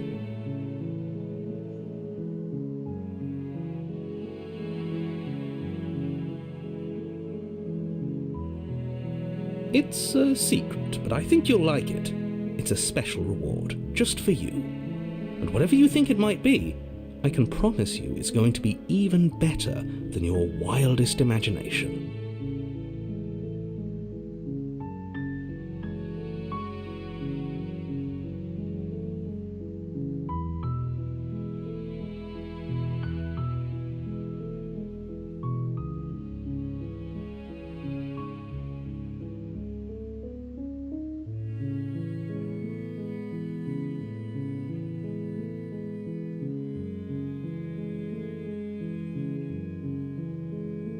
Then I guess we'll just have to see what happens. But a word of warning. If you go in prepared to hear her out, she could easily trap you in her web of lies. And the more you listen to her honeyed words, the harder it'll be to pull yourself out. then each and every one of us is doomed. So sure, go, talk to her. See how that turns out for all of us. You make your way up the short path to the cabin. You'll find the princess within. We're not going to go through with this, right? She's a princess. We're supposed to save princesses, not slay them. Yeah. Ignore him. He doesn't know what he's talking about.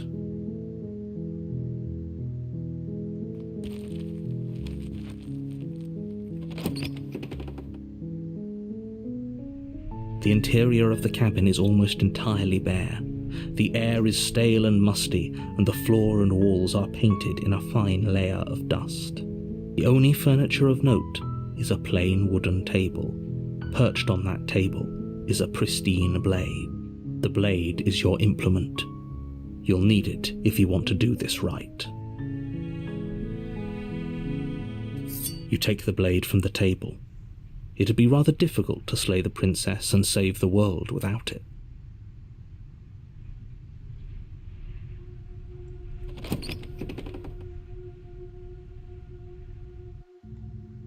The door to the basement creaks open, revealing a staircase faintly illuminated by an unseen light in the room below.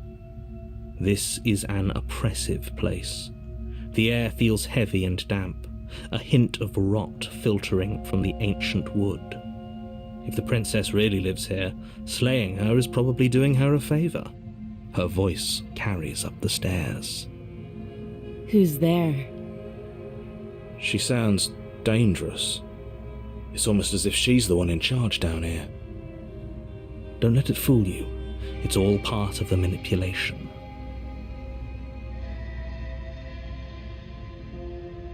Oh, it's been so long since anyone's come down here. I was starting to think they'd forgotten about me.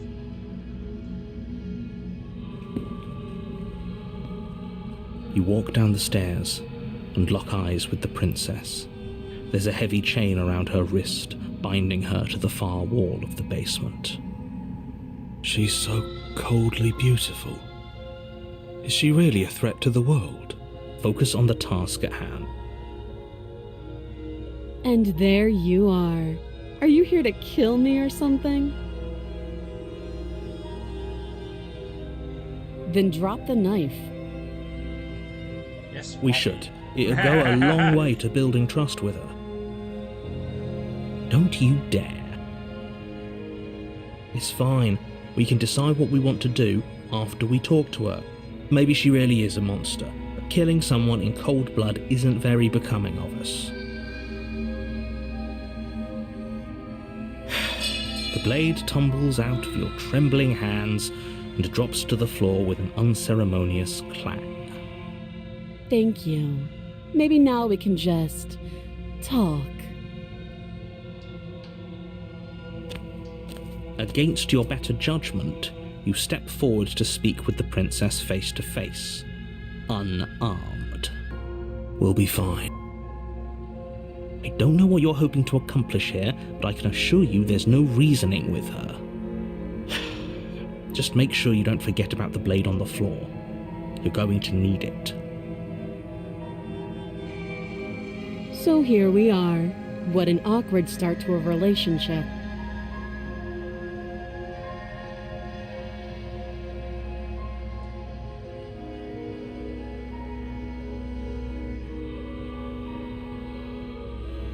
Don't just tell her that. Yes. Is that why they threw me down here? But I don't want to hurt anyone. I like the world, I think. I don't remember much about it, to be honest. I've been down here a long time. Just how long has she been down here? If I'm supposed to be capable of ending the world, then how did I wind up here, chained to a wall? Have they told you why I'm allegedly so dangerous?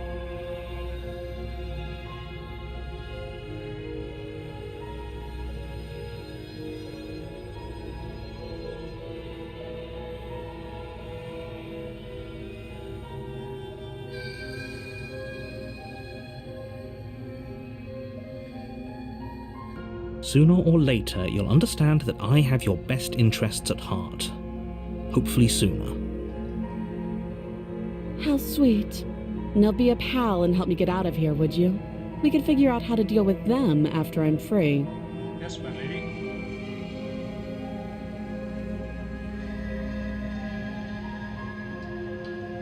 You walk up to the chains binding the princess to the wall and give them a tug. They're large and heavy, far too solid for you to even imagine trying to break them apart. I'm guessing you don't have the key. Maybe it's somewhere upstairs. Doubtful.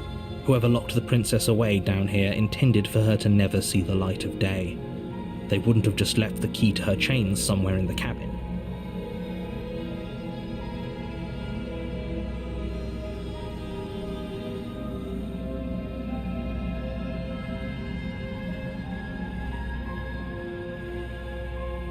I'll be here. You attempt to make your way out of the basement, but the door at the top of the stairs slams shut. You hear the click of a lock sliding into place. Is someone else here?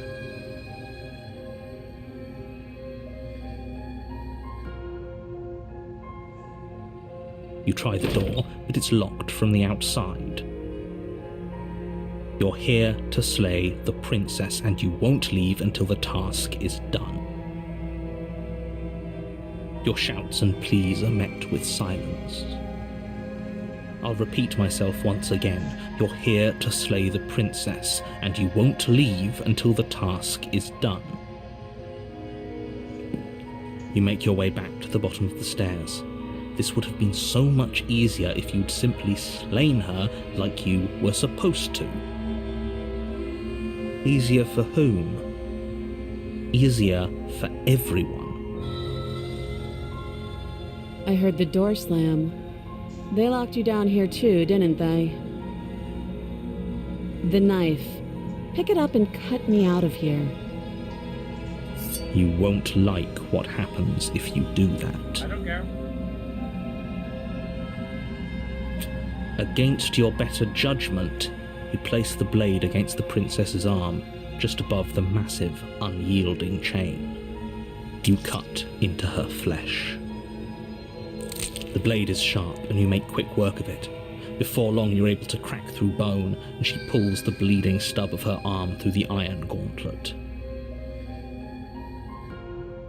She didn't so much as utter a sound. Free from her bindings, the princess turns to face you, her fierce gaze meeting your eye. How is she so composed after losing an arm? It's like she isn't even bothered by it. Thank you. Now let's get out of here. No, we won't have any of that. The stakes are too high. You can't just let her escape into the world. No, I just can't let her escape into the world. As the princess approaches the bottom stair, your body steps forward and raises the blade. Wait, this isn't fair. You can't just do that. No, can't. Watch me. Stop that. I thought this was a little too easy. Your body lunges forward to sink the blade into her back, but the princess swiftly moves out of the way before you can connect. Stop it! Stop resisting me! I am trying to get you out of here alive.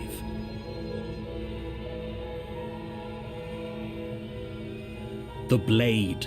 Move the blade. You're doing your best to help me, aren't you? I can see the conflict in your eyes. I'll make this quick. She steps forward and pries the blade from your rigid hands. Maybe I'll see you in another life. And then she slits your throat with an almost clinical ease. Her face remains unchanged as she watches you collapse to the ground, blood flowing from your butchered neck. This is the end, isn't it? I'm afraid it is. Everything goes dark, and you die. I hope it was worth it. The prisoner. You're on a path in the woods, and at the end of that path is a cabin. And in the basement of that cabin is a princess. You're here to slay her. If you don't, it will be the end of the world.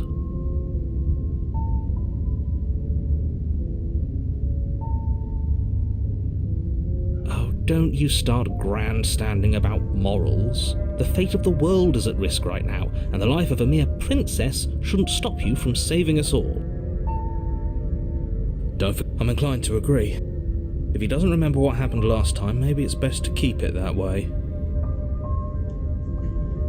You know I can hear you two, right? It's going to be a lot harder than you think to keep secrets from me.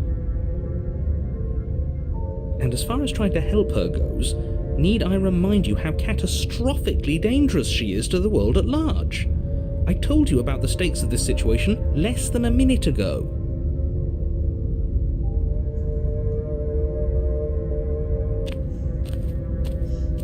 A warning before you go any further.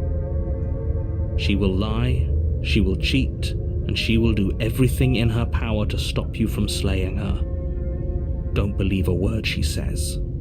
Yes, don't believe a word she says. Just go in, take the knife, and do what you're supposed to. Wink. Did you just say wink out loud? No, I didn't. Wink. Just ignore this clown and focus on the princess.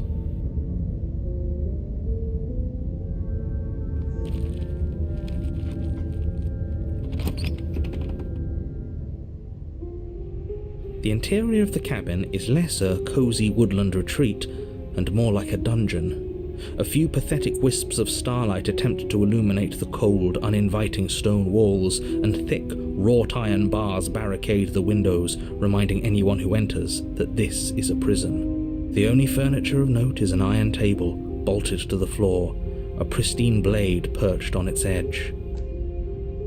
The blade is your implement. You'll need it if you want to do this right.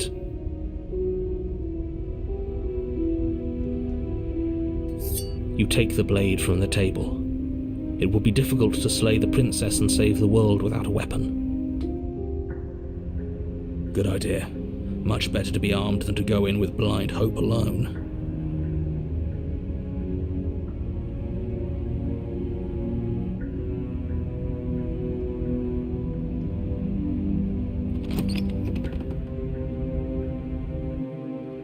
The door to the basement creaks open, revealing an old stone staircase. A few sputtering torches attempt to vaguely illuminate your path, dancing across glimmering patches of slimy moss on the stone steps. If the princess lives here, slaying her would probably be doing her a favor. Her voice, harsh but controlled, carries up the stairs. Is that a visitor I hear? Please, come downstairs. It's been a while since I've had company. Does she remember us? You walk down the stairs and lock eyes with the princess. She looks up at you, the heavy collar around her neck clanking loudly as she moves. The chains binding both her wrists to the far wall, joining the metallic chorus as she adjusts her hands in her lap. Should we be worried about the one around her neck? Why would you be worried about her restraints? If anything, they'll make your job easier. Have you noticed the empty chain on the wall? Odd that in a place where everything seems to serve a distinct purpose, there would be something so obviously useless. What an interesting development. Why don't you have a seat? The two of us should chat before you bury that thing in my heart.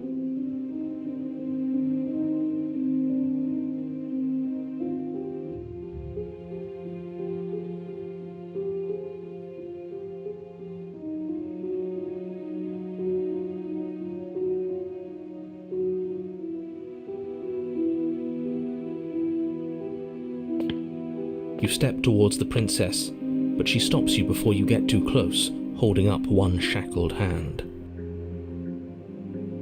There's fine. I'd prefer we keep some distance until we've sorted this out.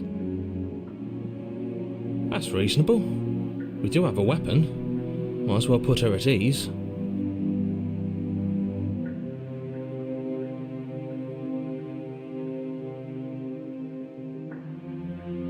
You do as she asks and sit on the floor, still a good distance away from her. Thank you. Now, what are your intentions for me?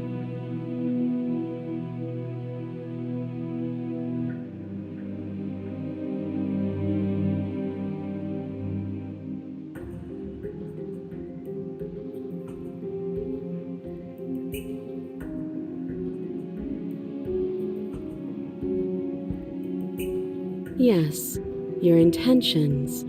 You have a knife. What are you going to do with it? Why are you here? There isn't a keyhole in these shackles, so I'm afraid my only way out is surgical removal. Is she forgetting about the shackle on her neck? Or does she think she'd survive a beheading? You're right. Maybe she's delusional. All the more reason not to trust her. Unless she really could survive. Though I suppose you could just be here to kill me. But I don't think that's in either of our best interests.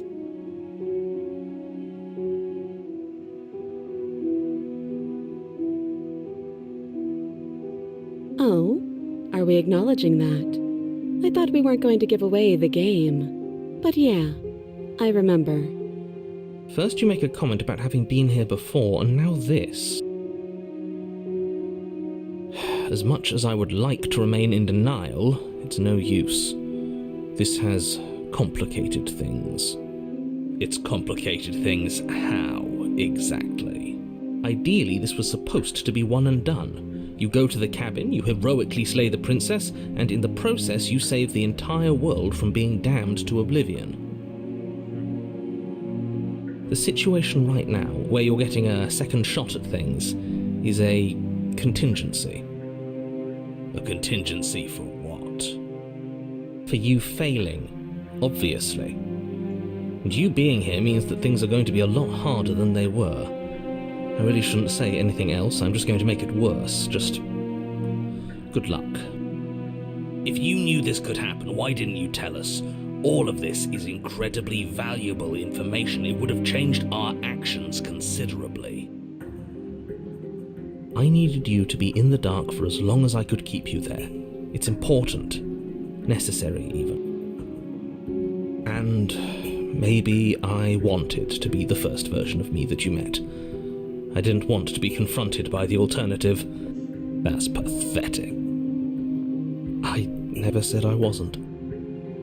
I get it. It would be pretty upsetting, wouldn't it? To know that you might not be the first version of yourself. At least we can remember what happened before.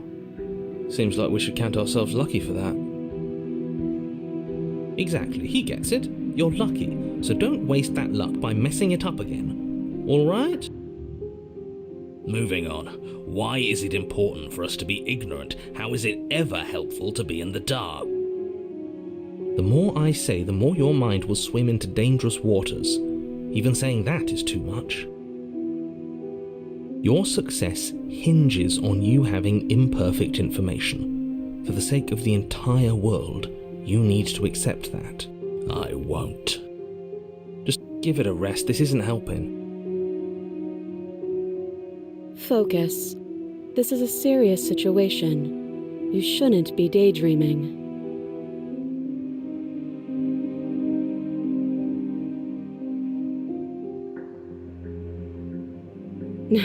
No. Like I trust you to come any closer with that knife. All you're going to do is hand it to me and watch me work.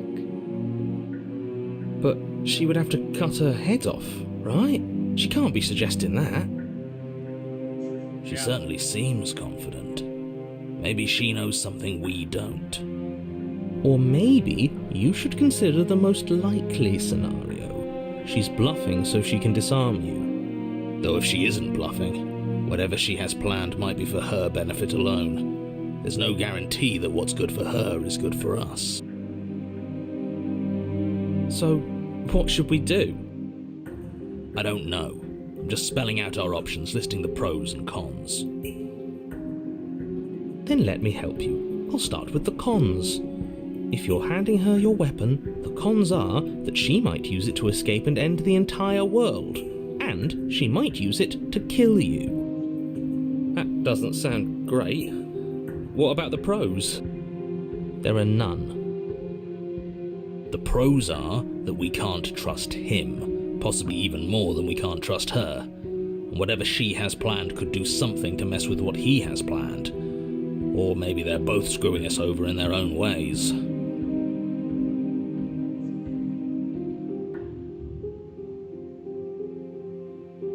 I don't know, but you could always try it on. Maybe it'll fit. I hope I don't actually have to say this, but please don't lock yourself in chains. We need you ambulatory if you're going to save the world.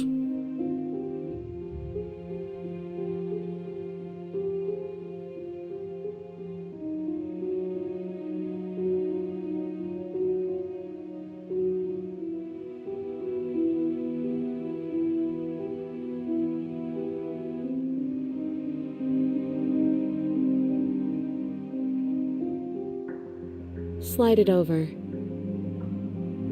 No, absolutely not. I am not letting you hand your only weapon over to the world-ending princess. Until you come up with any other idea, like, say, I don't know, doing your job and slaying her, you remain rigidly in place. You tried this last time. Do you want to know how it went for you? Oh, I remember. She killed us, which, by your estimation, ended the world, right? Oh, well, we tried to take over, buddy. Exactly. If I were you, I wouldn't be too keen on repeating your mistake. Hell, we could even force your hand and do it ourselves. I'm not afraid of dying again. Are you? A little. I think you got your point across. Fine. You slide the blade across the floor. The princess maintains unsettling eye contact as she reaches down to pick it up. Thanks.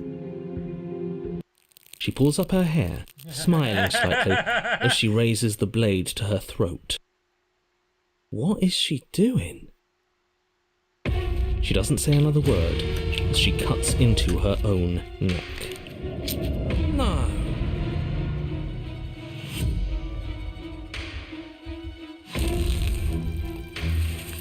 Her eyes stare forward, unblinking, as she saws through skin, veins, cartilage. At last she reaches bone, the blade grinding audibly against her vertebra as it continues to slice its way through her neck. I'll be damned. She's actually doing your job for you. Why would she do that? Huh. So that's her play. Killing herself? She isn't dead yet. Finally, you hear a snap. Her eye twitches. There's an uneasy silence. She remains motionless for a long moment, her twitching eye the only movement in the room, until at last it stops in an unsettling half-wink. Her head twists slowly to the side, flopping to her shoulder, and her neck opens. The remaining tissue is not enough to hold the weight of her severed head. It stretches and tears until finally it falls to the floor, completely free. It bounces a few times before rolling to a stop at your feet. Oh no, oh no, oh no, what did we do? Can we put it back? Please tell me we can put it back.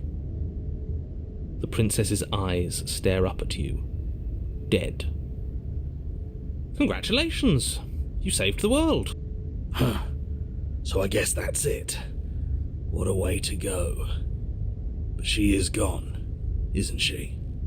I hate this. Can we just get out of here now, please? Of course, the princess is slain and the world is saved. Whenever you're ready, you can proceed to your reward. Now hold on, she's dead. So what's the rush? What's your angle? I don't have an angle. I'm just looking forward to putting all this behind us. I'm sure you can understand that. Look, I'm just not ready to put my guard down. It's best to keep sharp. She wouldn't have done all that without some kind of a reason. She's left us with this dangling thread, and I need to know why. You're just wasting your energy. The danger has passed, and now we can all relax and enjoy your reward.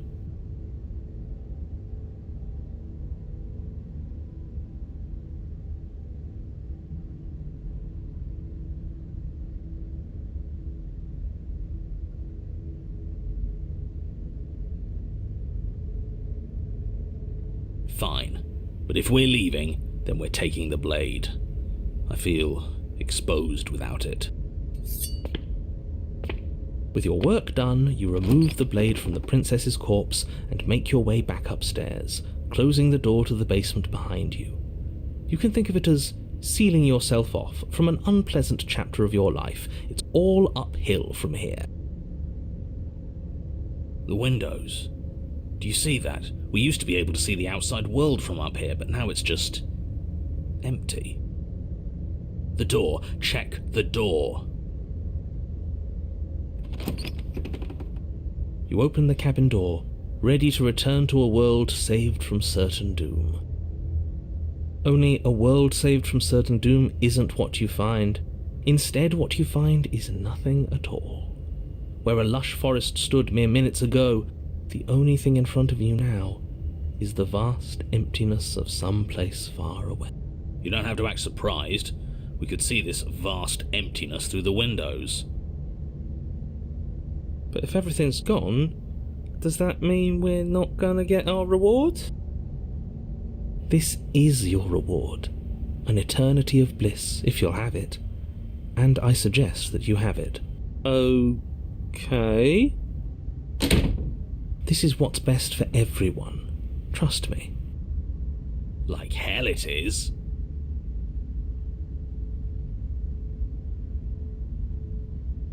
This isn't an ending. In fact, now that the princess has been slain, endings are a thing of the past. No, this is the beginning of eternity. Your reward, like I just told you. Time passes. You can't be sure if it's days, or months, or years, or even decades. It's all a wonderful, boring blur. You've never been happier. Decades? No, it can't be decades. We can't go along with this. We can't let him win.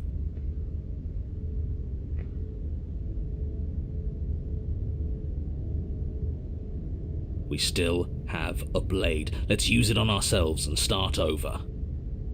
He's suggesting you kill yourself. You shouldn't kill yourself when you have an eternity of bliss right in front of you.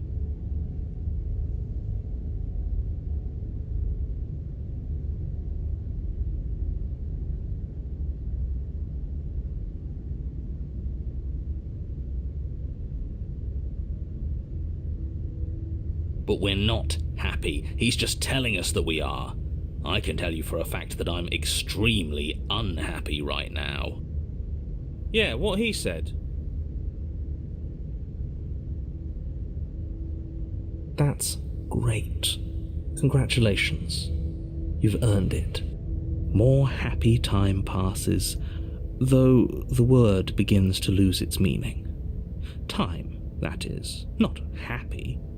Happy still has plenty of meaning. He's just saying things. The voice's protestations fall on deaf ears. Eventually you pass into a blissful state of pure existence. Though words like eventually and pass ceased to have any meaning to you long before that shift, you simply exist. Happy. Forever. Oh yeah, this No, you stop that. Stop all this nonsense. You really don't want to be happy, do you? You know what you have to do.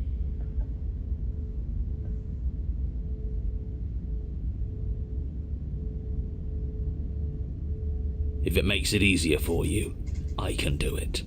Let me have it. That wasn't real happiness. The truth is still out there for us to find, but we can't find it here. Don't apologize. I'm sorry. Wait, why are you sorry? Your body lurches as your heart suddenly stops beating. Are you killing us? You'll forgive me eventually. You goddamn spiteful bastard. Are you really going to turn down immortality itself just to make me lose? Why should it matter if we die at this point? Haven't you already gotten what you want? I don't have to answer that. That's all we needed to hear. It turns out that it doesn't take too long to die after your heart stops beating. You collapse to the floor, everything goes dark, and you die. You're a genocidal maniac, you know that, right? Yeah, we'll see about that. The cage. Wait, is this a new one? Because I don't remember this one. You're on a path in the... Are you fucking kidding me? We had everything we ever could have wanted, and you killed us. We didn't have everything we ever could have wanted. That's just what he told us. Oh wait, this is new!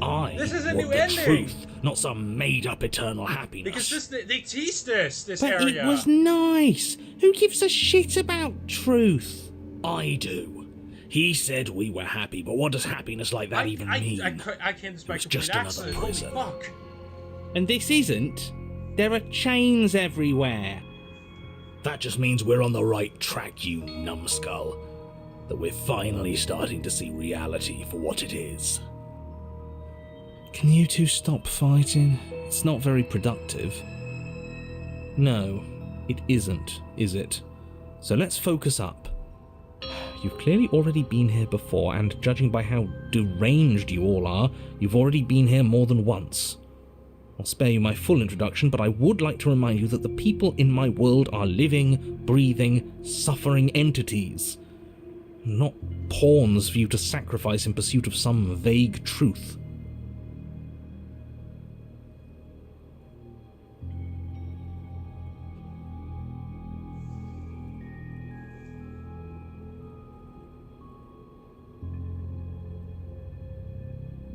She...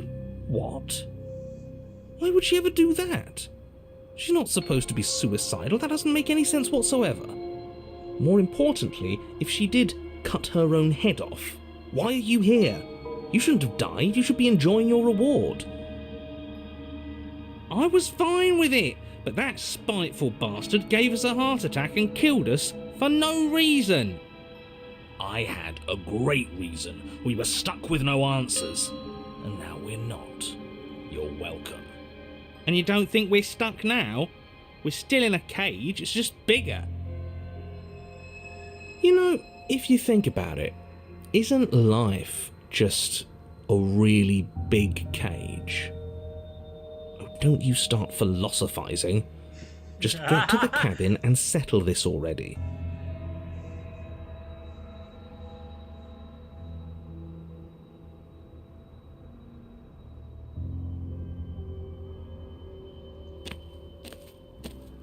You stand at the edge of a cliff. An abyss yawns beneath you, empty and endless. The only path forward, a rusted metal bridge. The cabin looms on its far side. I think you already know what waits for you within. Great, a creaky old bridge and a bottomless ravine. Because getting to the cabin was too easy last time. I wonder what other sick jokes are waiting for us. Maybe that ravine doesn't even go anywhere. It'd be par for the course if we slipped and wound up falling forever. There's nothing to find out here. Time to check in with the missus. I'm going to pretend you didn't just call her that.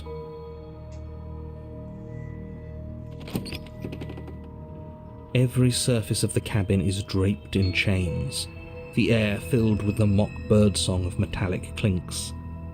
Where there should be walls, you can see only endless ropes of metal, with hooks dangling from their ends. A fitting cage for a monster destined to end the world. There's nothing for you to do but step forward into the basement. You already have your weapon. Your objective awaits. And how are we supposed to get to the basement? I don't see a way down. All I see is a mirror. What mirror? There is no mirror. The only thing of note here is the door to the basement. Oh, don't you lie to us. We can trust our eyes, and I am not going to stand around arguing over a stupid mirror. I'm not going to waste time arguing with you. Just get to the basement, okay? The door's on the other side of the room. Then, I guess there's nowhere for us to go but forward. You step out onto the floor. Or what should have been a floor. Should have been? Yes, unfortunately, you realise too late that there is no floor beneath the metal. There is only a loose web of chains suspended over some unseen space. An unseen space that you are now rapidly plummeting through. Oh, now this is just absolute bullshit. Can't even walk across a room now without being plunged into an abyss. You're too emotional, it makes us sloppy. We have to focus on details right now, and we can't focus on details if you're raging about every little thing that happens. Are we supposed to focus on details while we're falling into a bottomless pit? Don't be ridiculous, it obviously has a bottom. Your fall is suddenly, painfully halted as rusty chains pull taut against your skin, their hooks digging into your muscle. You find yourself suspended in what appears to be a vast, dark space. The glinting of yet more chains merely hinting at its full dimensions. You dangle a few feet off the bare concrete floor. If the princess lives here, slaying her would probably be doing her a favour. As your eyes adjust to your new surroundings, you make out a figure standing in the gloom, obscured in shadow. She watches you with the stillness of the grave. Easy now. We don't know what sort of situation we're dealing with. We should let her make the first move. Let observation give us an advantage. Hello.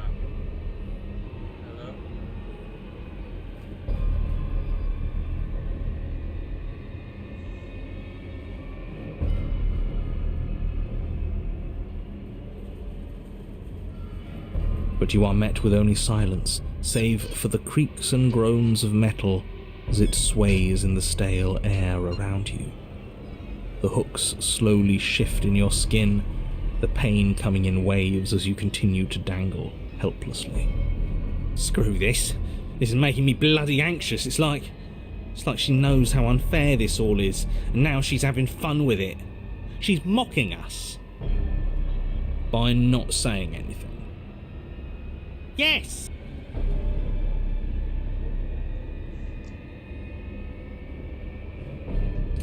The princess takes a slow step forward. What the fuck? As she does so, the heavy chains shift, tightening and tearing at your flesh, your joints screaming in agony as the rusted hooks dig deeper.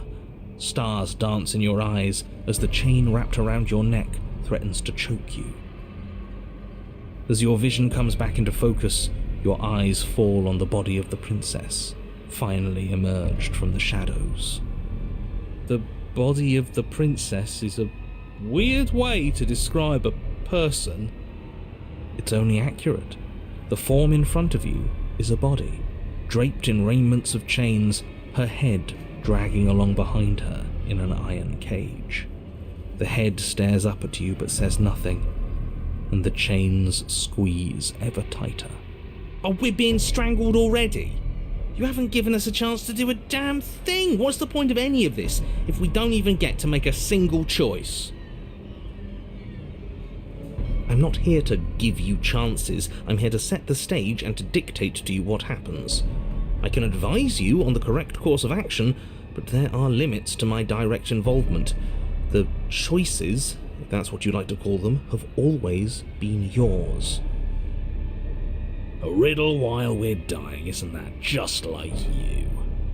Now to figure out what exactly you mean by choices. Oh, for the love of stop thinking and do something!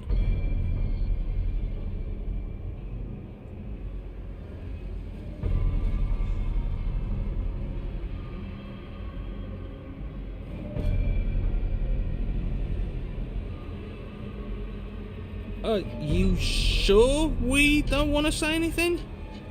No, that's great. It's smart. We can't think our way out of this if we're talking. Yeah, because thinking our way out of things has worked for us. Ever. The body takes another step towards you, the chains around you tightening, the hooks boring deeper into your flesh. They constrict dangerously around your throat. You find it harder to breathe. I don't think she's happy you're here. But what do I know? I'm just a set of eyes and ears. I don't make choices. At least not any that matter. Oh, well, isn't that just convenient? It makes sense to me. She's a severed head. What control could she possibly have over her body? There's no connections, no nerves.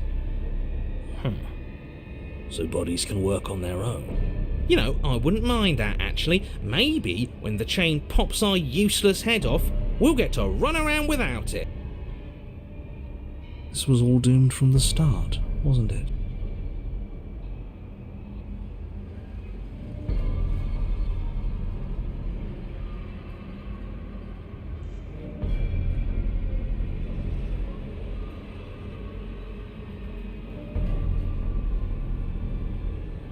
You're a step ahead of me. That means you finally get it. I'm happy for you. I really am. Everything we witness is just another shade of the same endless cycle. I wake up in chains. The body steps forward. Your bindings tighten again. You come to me, knife in hand. The body steps forward. The pressure on your limbs is becoming unbearable. You give me your implement. See? You already did that one. You begin to black out. I cut myself free.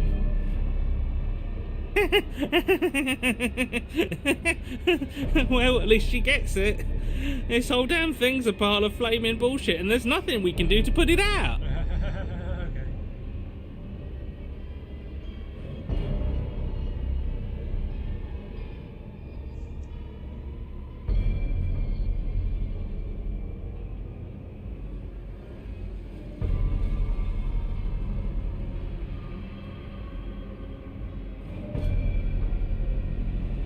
That is what I wanted, but you didn't do it. And I don't think you could have done it. The walls are what the walls are. So give in with me. None of this is up to us. She steps forward yet again, and the chains dig into you, your nerves screaming, your heart pounding, your lungs desperate for air. I don't think we can hold on to you much longer. Like I said, the girl's right. This whole thing is rigged. This is all getting so predictable, isn't it? Pop. Okay, what the fuck?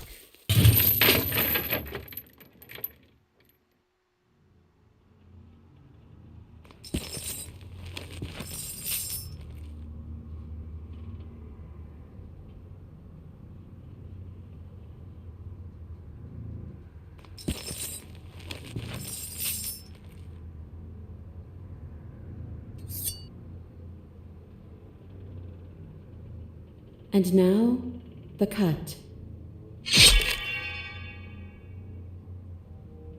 What the fuck?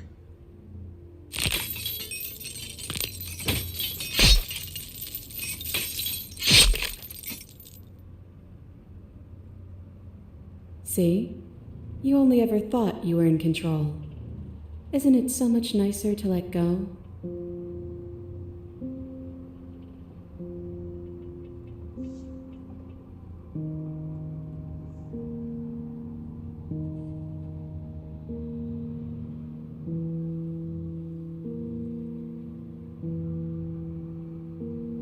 I told you. It really isn't. And now nothing's stopping you from enjoying the show.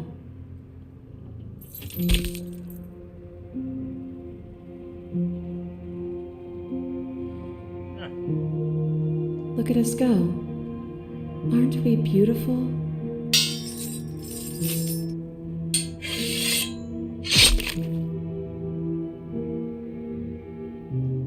It's all going to come to a head soon. Head, ha ha ha, real funny. Head.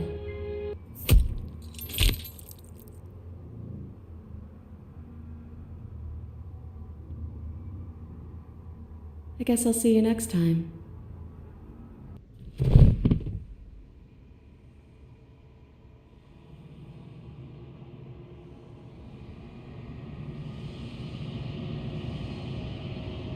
It's cold, but that's always been us, hasn't it? Cold isn't bad.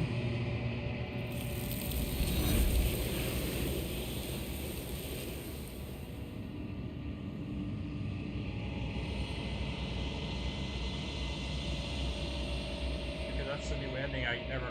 That's the new ending from the scene cuts.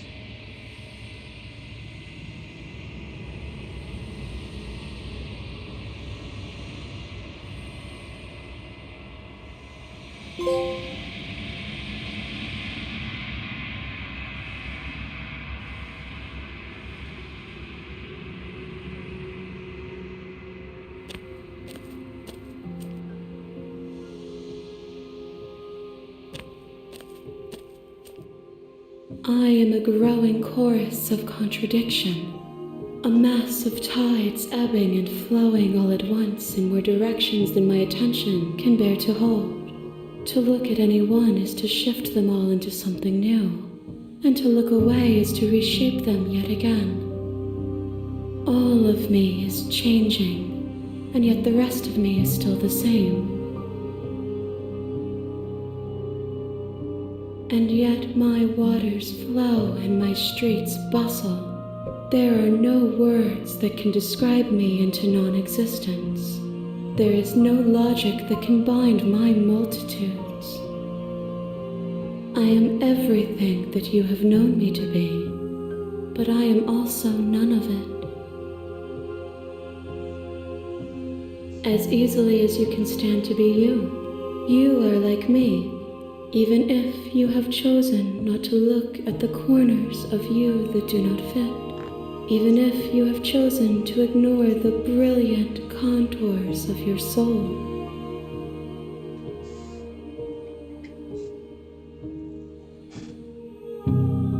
It changes me, but it doesn't make me worse, nor does it make me care for you any less. Does it make you worse? Do you resent me?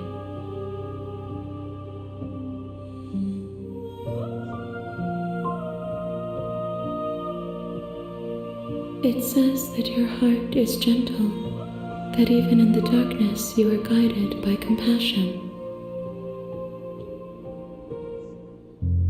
This one is a body that convinced herself she was only a set of eyes.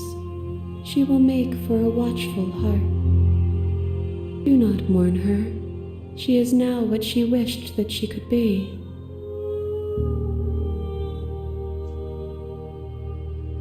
If that remains your choice when all is said and done, then you may try. But know that I do not wish you harm, even if you attempt to destroy me. My perspectives are shadowed. You have seen what I have seen, just as I have seen what you have seen. The angles of my vantage do not offer me hidden truths, and my attention is turned inward, except when you are here with me.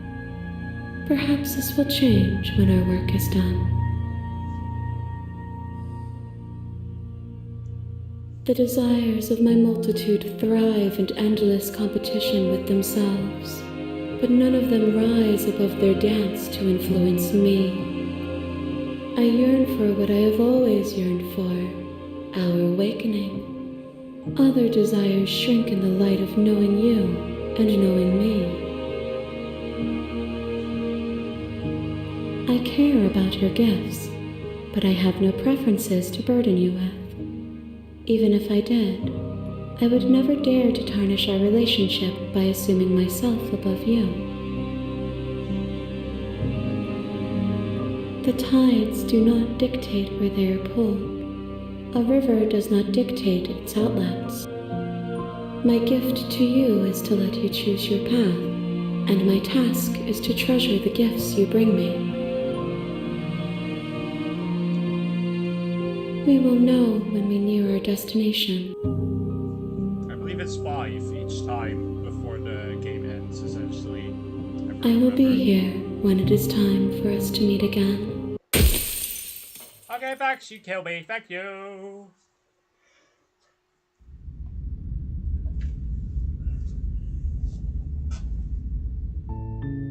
You're on a path in the woods, and at the end of that path is a cabin. And in the Wait, did I get an achievement for that, or is that... basement of that cabin is a princess. You're here to slay her. If you don't, Oh no, there is no it achievement will for be the the new ones. end Okay. of the world. Or, sorry, trophy there.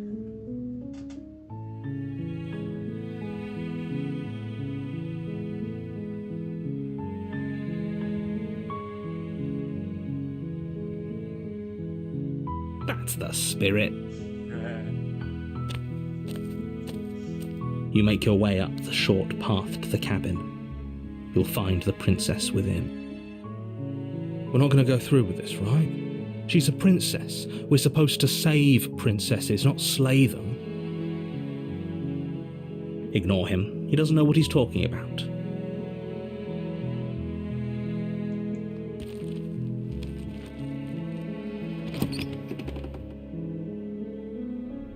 The interior of the cabin is almost entirely bare. The air is stale and musty, and the floor and walls are painted in a fine layer of dust. The only furniture of note is a plain wooden table. Perched on that table is a pristine blade. The blade is your implement. You'll need it if you want to do this right. You take the blade from the table. It'd be rather difficult to slay the princess and save the world without it.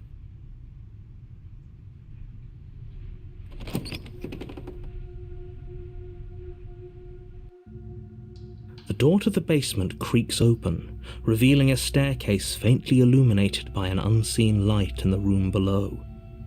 This is an oppressive place. The air feels heavy and damp, a hint of rot filtering from the ancient wood. If the princess really lives here, slaying her is probably doing her a favor. Yeah. Her voice carries up the stairs. Not really. Who's there? Mommy. She sounds dangerous. It's almost as if she's the one in charge down here. Yeah, because she's a mummy. Don't let it fool you. She's It's gonna all dominate part of the you. manipulation. Hey. Just no. Good. You're still listening to reason. You Hello, walk down my the lady. stairs and lock eyes with the princess. There's a heavy chain around her wrist, binding her to the far wall of the basement. She's so coldly beautiful. Is she really a threat to the world? Focus on the task at hand. And there you are. Are you here to kill me or something?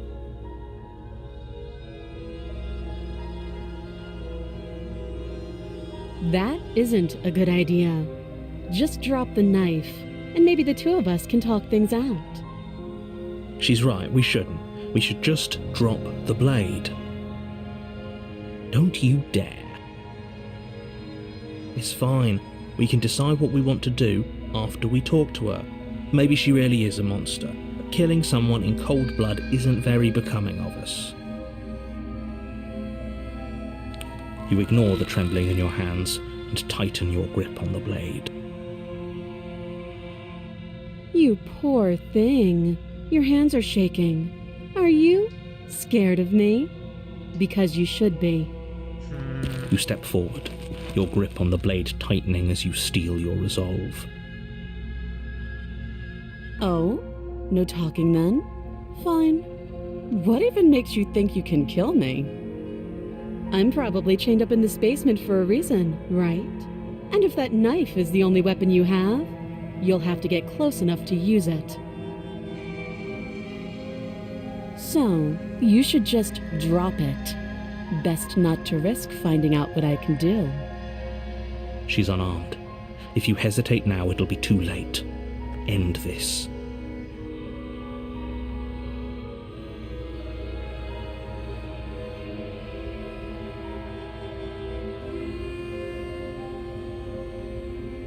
Then I'm not talking to you.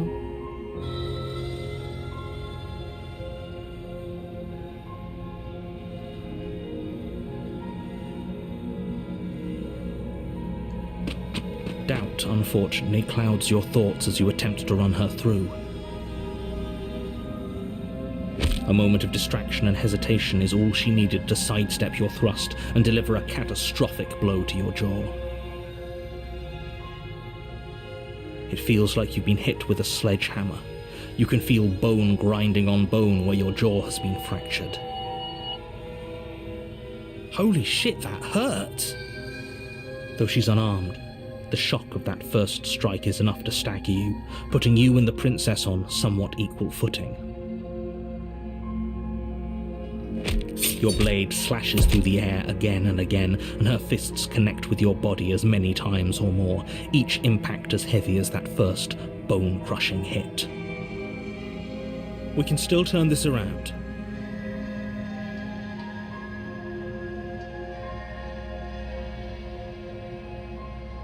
You and the princess stare at each other, both gasping for breath, equally exhausted. You probably won't make it out of here alive, but you can at least make sure that she won't make it out of here either. Excuse me? Do you think this is what I wanted to happen? I have a duty to state the facts of the situation, and honestly, it's a miracle anyone is still standing right now. Can you not feel all those ruptured organs bouncing around in there? If the princess doesn't do our friend in herself, internal bleeding is certain to finish the job. The two of you clash for the final time.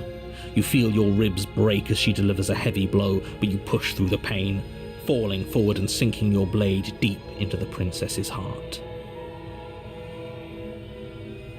Oh. The two of you fall to the floor. This was fun. The princess gasps, her voice an unhealthy rasp as her lungs start to fill with blood. You put up more of a fight than I thought you would. But I have to wonder, do you really think this is the end? No. But you don't have time to worry over such things. Everything goes dark, and you die. Yep. This is the first princess I actually had to go through. You're on a path in the woods, Because I played and at the end of that PC when path it came out, is a cabin.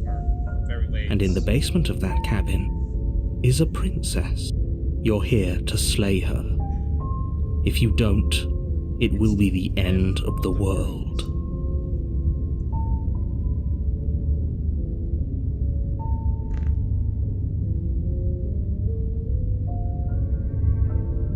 I can assure you that you didn't slay her and that she didn't kill you.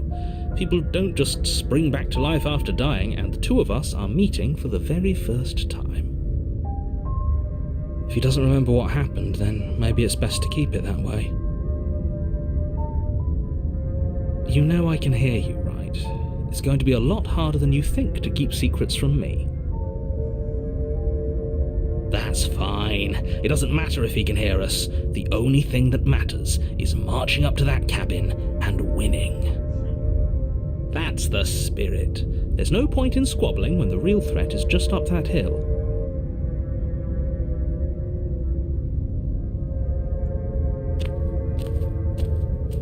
A warning before you go any further. She will lie, she will cheat, and she will do everything in her power to stop you from slaying her. Don't believe a word she says. Lying and cheating doesn't sound like her at all. Not that it matters. It's not like she can lie or cheat in the middle of a fight. Are you sure about that? The point of my warning wasn't to start an argument over what circumstances the princess is capable of lying in. It was to give you some broadly applicable advice. The princess will do and say whatever she thinks it will take to get her out of there. So don't trust her. Ever. Are we clear? Crystal, let's just get on with it already.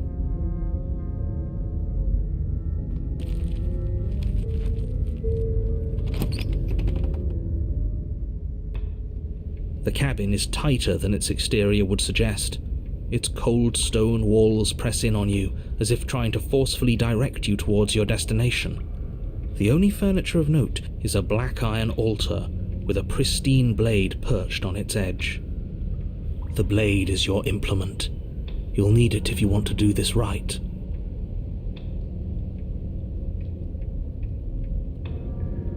You take the blade from the altar. It would be difficult to slay the princess and save the world without a weapon.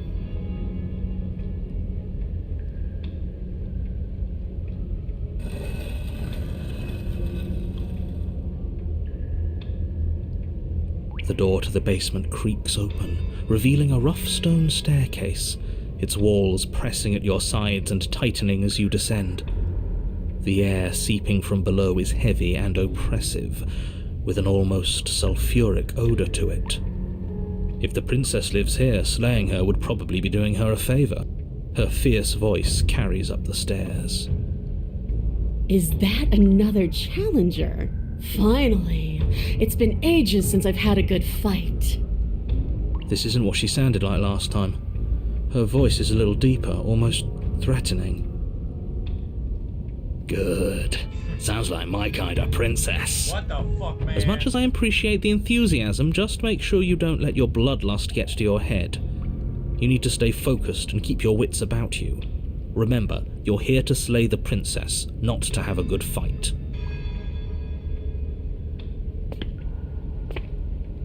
As you descend the final step, the form of the princess comes into view. A large shackle leading from her wrist to the basement wall. Looks like she could rip those chains out of the wall without a second thought. Oh, it's you again. I'd been hoping you'd find your way back here. Good to see that death doesn't stick for either of us. And you brought your little knife, too. Yes. I'm going to have fun breaking you into little pieces.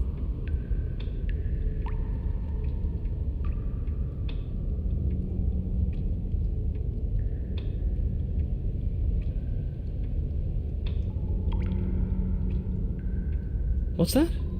Oh, that whole deja vu situation. Yes, it does seem like you and the princess remember each other, so let's say for a moment that I do believe you. For all we know, whatever happened to you last time was just a fluke, and beyond that, do you know who doesn't remember anything that happened last time? Me. I don't remember what happened last time. Are you okay? Of course I'm not okay. As far as we're all concerned, the fate of my world is still very much on the line. Not all of us have the luxury of jumping over to a parallel universe the second we die.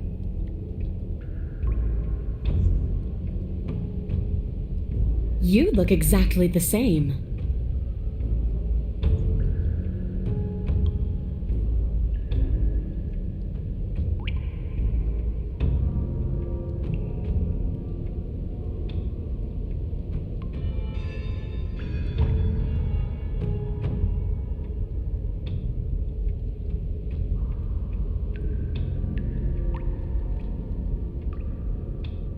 What is there to unpack?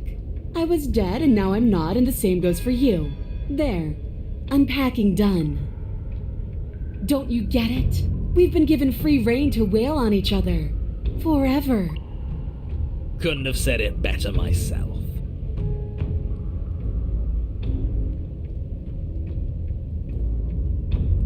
And why not? You decided what to do with me quickly enough last time. Are you scared I'm going to kill you again? Maybe you're worried I'll put you down for good this time. If you want to talk, I guess I can talk. But you should come a little closer first.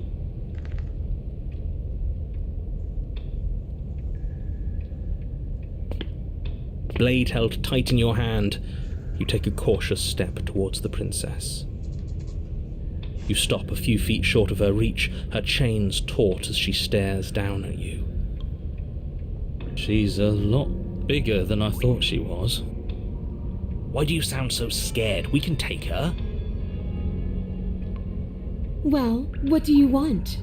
Because every second we waste talking is a second we could spend killing each other instead.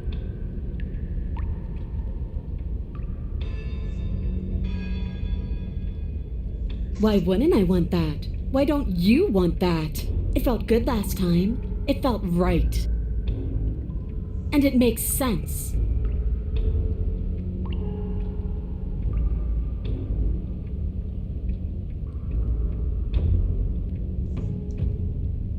Sparring? That's just play fighting. It isn't real.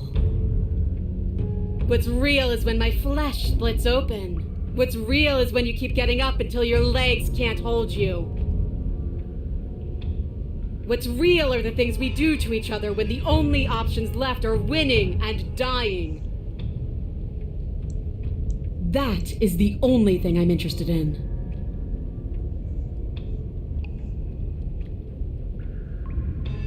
Free? The princess glances down at her chains. Oh, you mean these? They're just metal. They're nothing. She steps forward, her bindings creaking under the pressure of her strength. And then they snap. It was only a matter of time, but she's loose. Dear Lord. What do we do? You took the blade. How about you use it? Exactly. We do exactly what I've been telling you to do since the second we got here.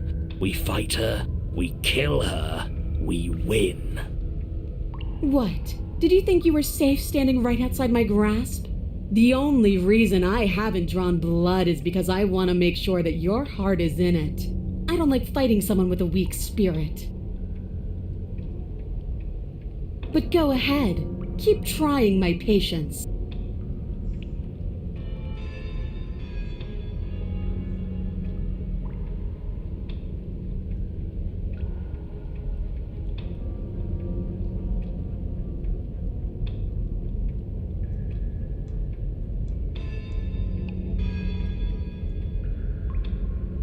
I don't need to care, because I already know what I am. I've already found my purpose. The princess flashes a sinister grin. You. Does she mean her purpose is killing us? No, she means fighting us. She means both of us getting stronger through sheer pain and will, the fear of death no longer able to hold us back. Just start stabbing her already. I'm sick of all this anticipation. We're ready.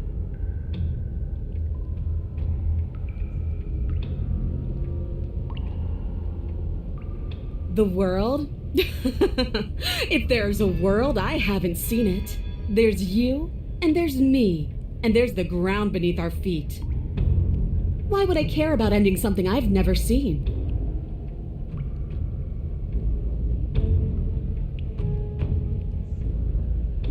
I woke up, didn't you?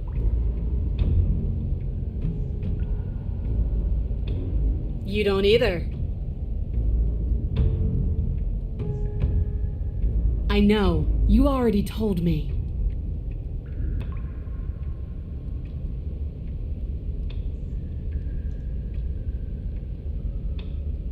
Ugh, I care, okay? I guess I just care differently than you. When I saw you come back down here, I thought you would understand. I thought that we would want the same thing.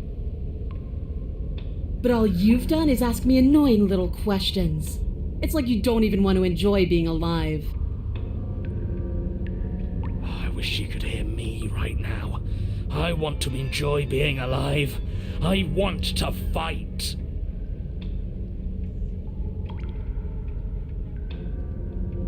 I like it. It's so cramped. Like the only way out of here is through each other.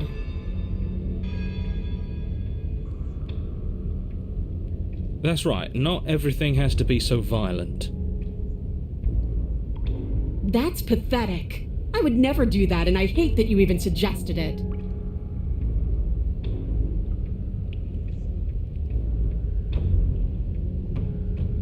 What are you trying to do? Do you think pacifism is going to win her over? Because it won't. Right? This isn't fun, this isn't interesting, it's pathetic and cowardly and boring. Oh, you tease. I can't believe you'd go through all the trouble to bring a knife down here and then refuse to use it. Let's see if you still feel that way once I start beating you. You don't see the impact, and you can't say for sure if you even feel it, but you hear your bones splinter. You can feel your feet leave the floor as you're hurled bodily into the unflinching stone wall.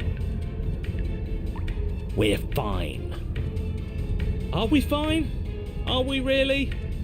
No, you're obviously not fine. Your body is broken. Enough games. Pick up that knife and fight me. Your eyes, swimming with a concussed delirium, look down in confusion at your now empty hands. It takes you a moment to drag your vision across the floor before you manage to pick it out amongst the stalagmites littering the basement. It's sitting at the princess's feet. Here, let me lend you a hand. She bends to the floor and pinches the tip of the weapon between her fingers. She stares down at it in mocking disgust before hurling it towards you. It lands at your feet with a pathetic, tinny clatter.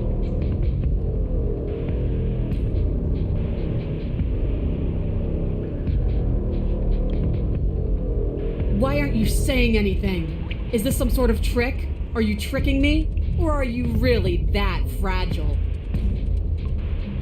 Because why would you? Why wouldn't you? Ah! The princess's shoulders tense with fury as she storms towards you.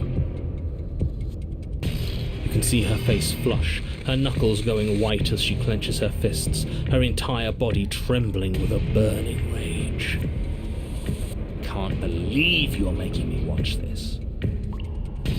Fine. If you want to die like a pathetic little worm, you can die like a pathetic little worm. I guess I'll see you all next time. She reaches down and grabs you by the throat, lifting your limp form and slamming it forcefully against the wall. Her eyes twitch as her grip tightens around your neck. She sure is taking her time, isn't she? Why? Why are you letting me do this? Why are you making me do this? Why won't you fight back?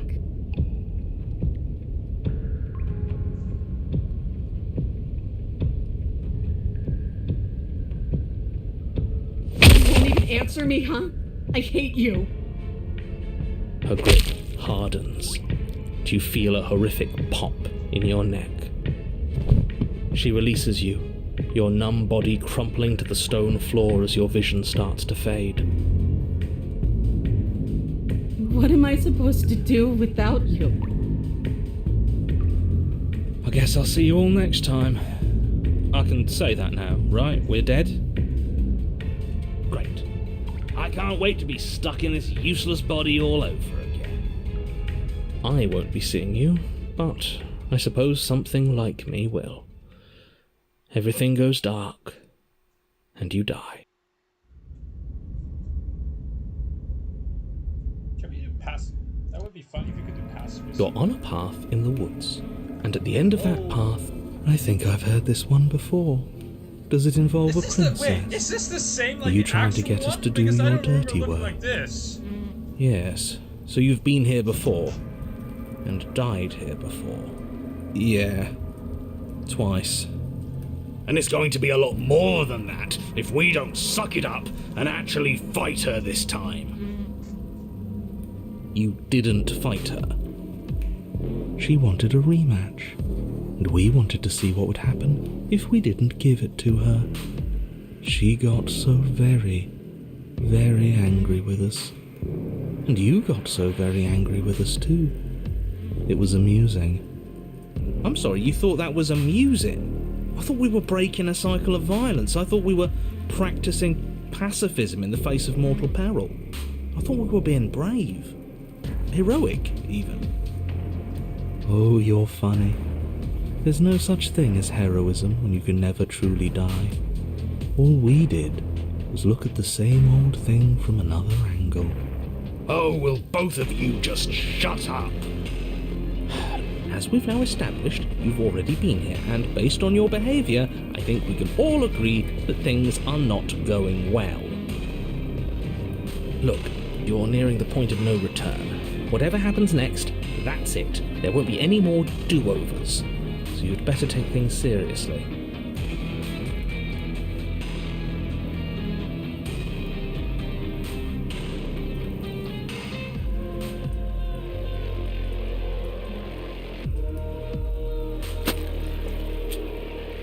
Good, we're all on the same page. Yeah, this is different.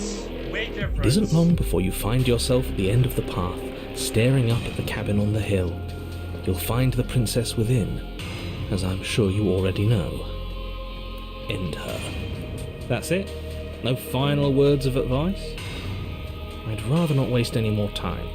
I'm sure that any advice I'd give at this point is something you've already heard. That's fine by me. Let's get moving. I'm itching for a rematch. The interior of the cabin is a place that feels long forgotten.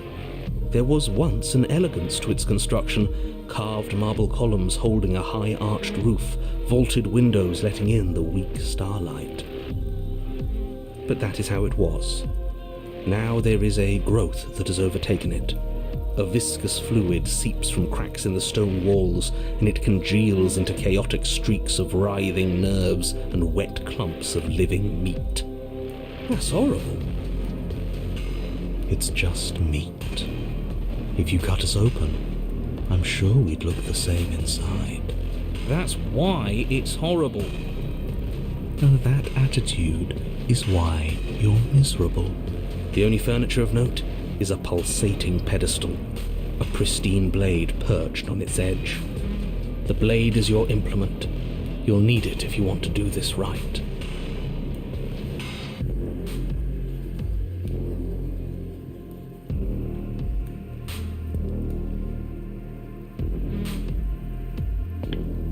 You step forward and approach the door to the basement, hesitating before you open it, almost as if you don't see it. But you must, because it's right there in front of you. All we see is a damn mirror. It's a bit grimy. Why don't we wipe it clean? Wipe what clean? The door? The mirror. What are you talking about? You're standing in front of a door. Whatever non-door thing you think you're looking at, it isn't real, because if it were real, I'd know about it. But it has to be real. It's right there.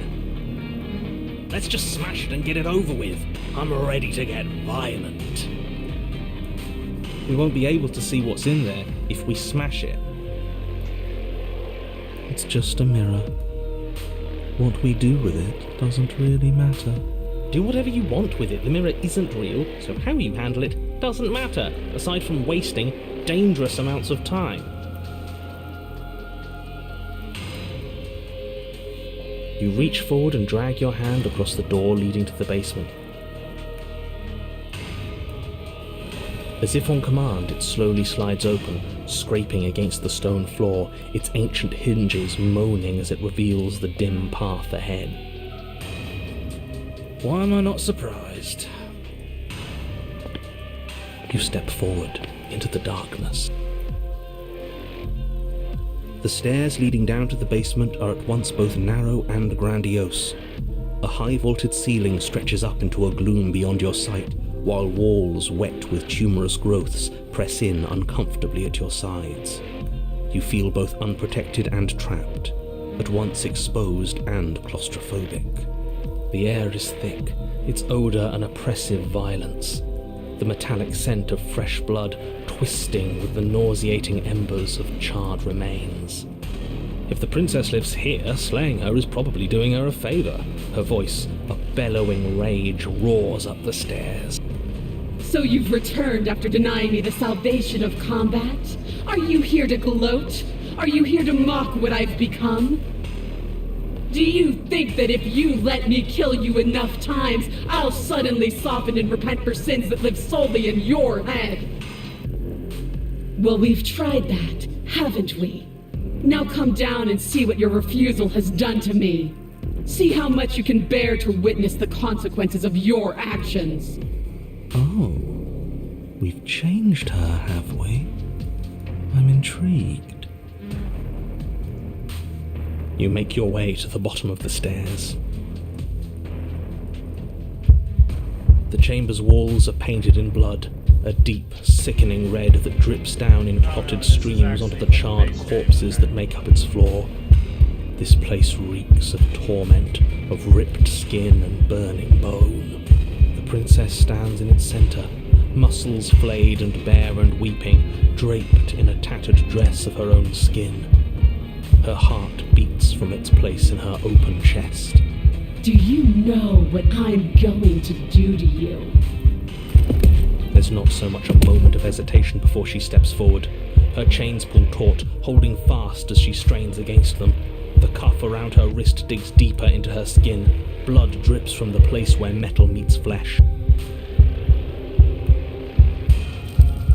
And then, with a nauseating sound, the skin tears.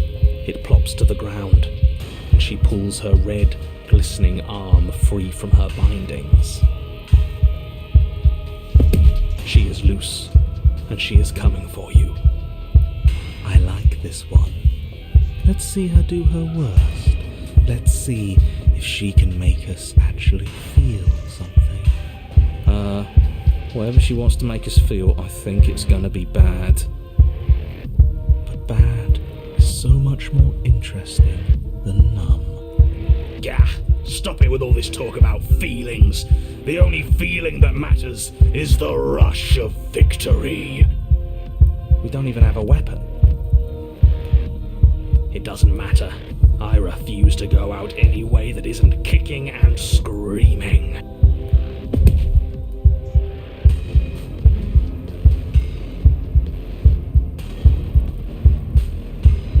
If you're sorry, then you'll stand and fight. I don't want a sniveling coward. I want to squeeze the life out of a ferocious heart. She bounds across the room, her fists ready, her heart set upon your destruction. With a horrifying squelch, you are unwound. No, that's our stuff. She can't just do that. She just did. Unfortunate, I know, but reality is reality. Oh, it's like I said. Our insides do look like the cabin. In the end, we're all just meat. In the end? Just because she's ripped us open doesn't mean this is over. How is it not over? Don't think that I'll allow you death here. I've made that mistake before. No, you will suffer until you see in me what I have seen in you. That's how. It would seem, somehow, that she is keeping you alive. A challenge, then. Sure. Let's see how far we can take this.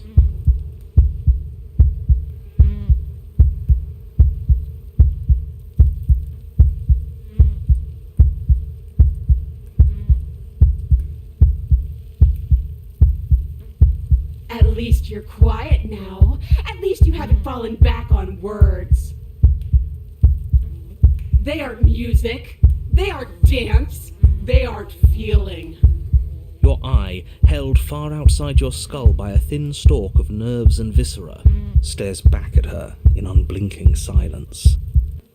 Let's see what meaning we can find together. Let's see what we're made of.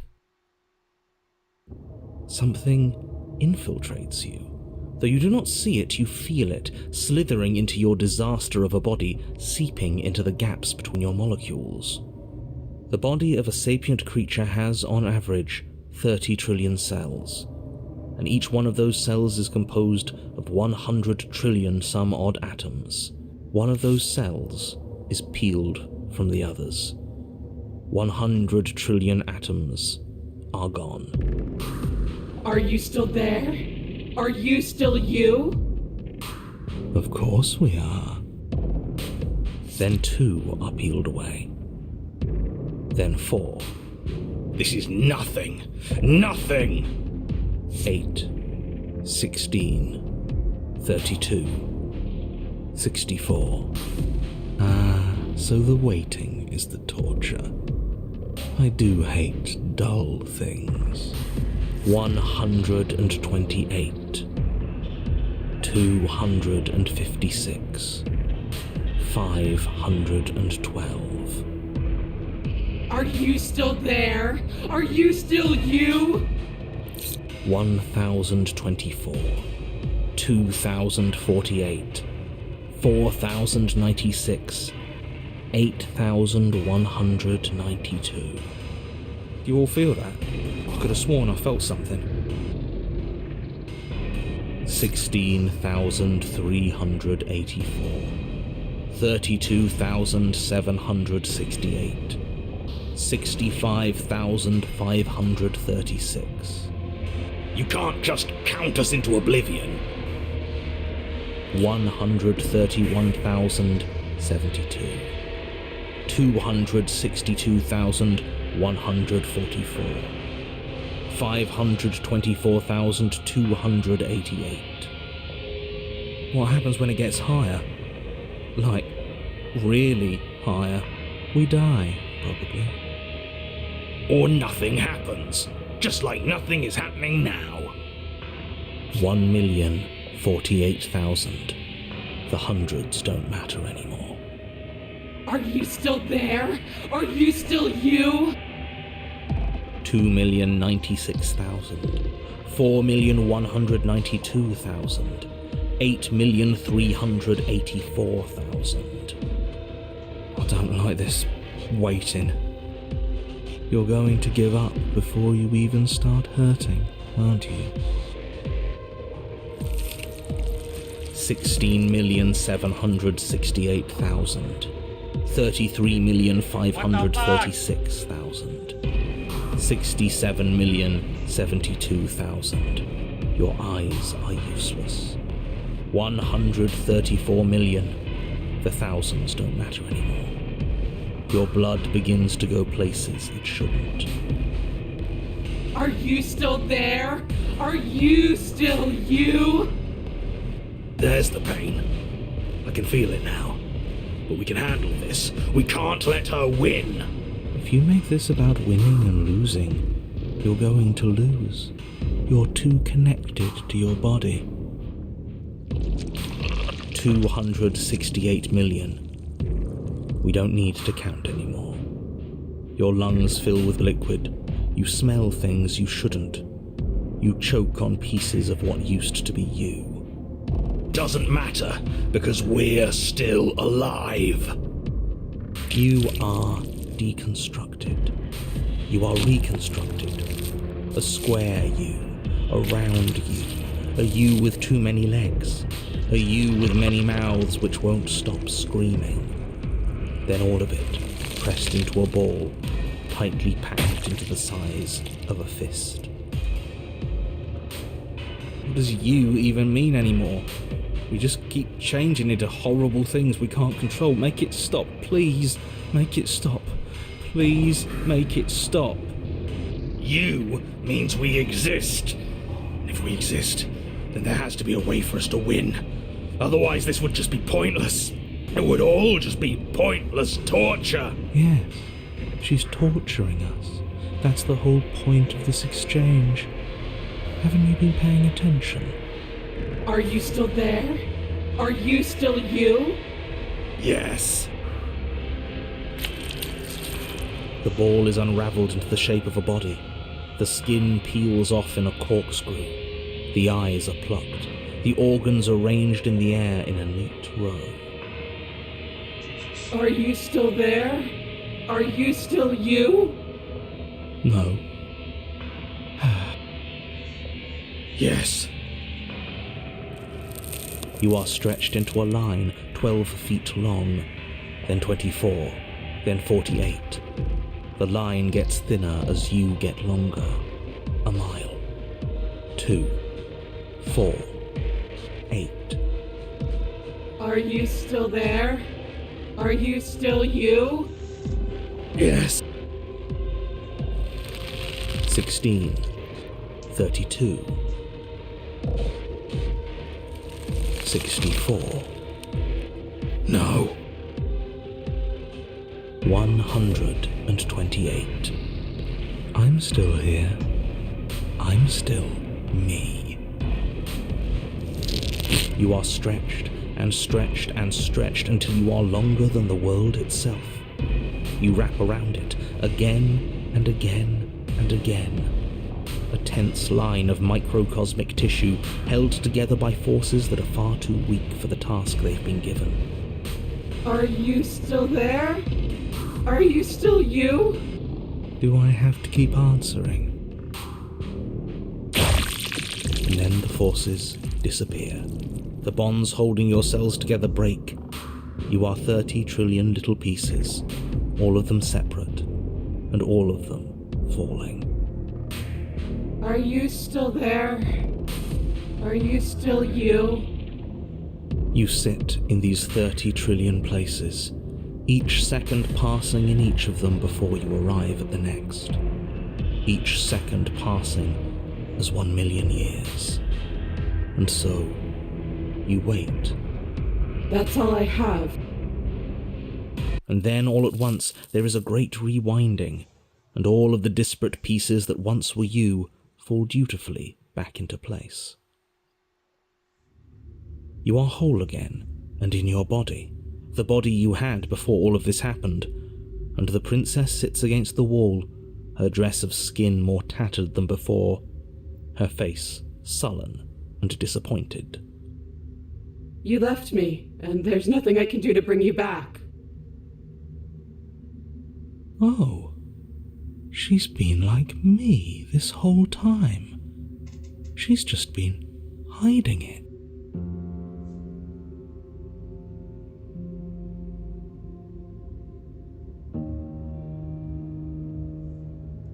Alone?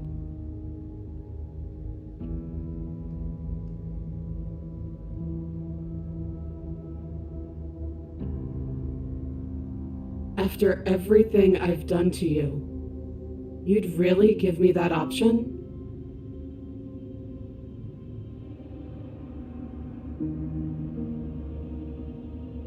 Are you serious? You're just offering her your hand? You cross the room towards the princess, extending your hand to her. Her eyes, deep wells of buried sorrow, meet yours for a moment. You despicable fiend. And then she takes your hand in hers. You're going to end the world, don't you get it? I can't let that happen. I can't let you leave. I have to... You have to what? Stop us. You leave me, no other choice. You are nothing but a witness.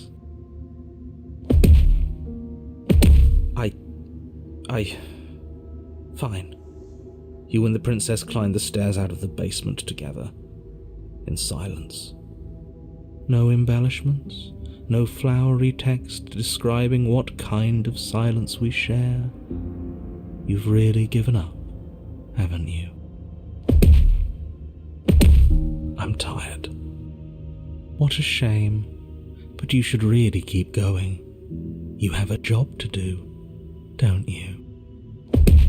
and then you cross the upstairs of the cabin to the door, which you open. And then you step outside and into the ruins of the world you left behind. So he's gone too. It's just you and me now. Is this the world? It's so cold.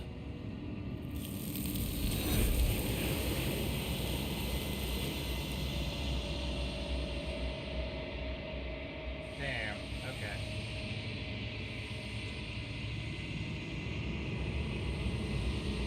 So that's a wrap. I didn't think we'd ever get here. There's only one thing left to do.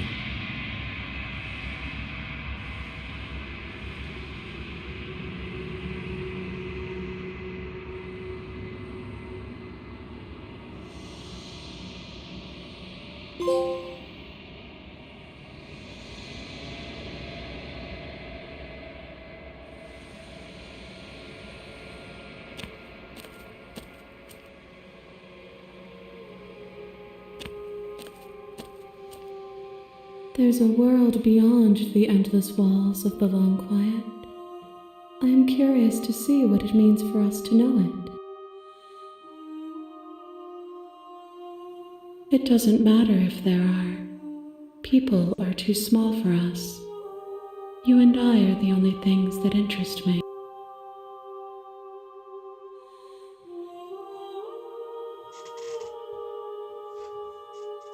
We are real. Nothing is an idea that dwells in the absence of something, but nothing cannot exist on its own, and because of that, nothing can't exist.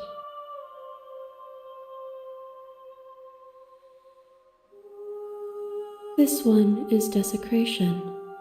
She placed the weight of her agony on you, yet it is she who unwound herself. There is passion and empathy buried under her unfeeling skin. She will make for a weathered heart. Do not mourn her. She has finally found peace.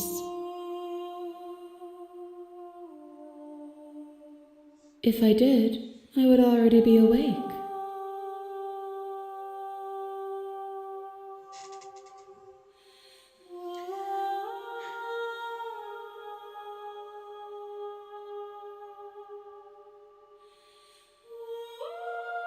No, their minds are empty, existent, but constantly shifting into something new.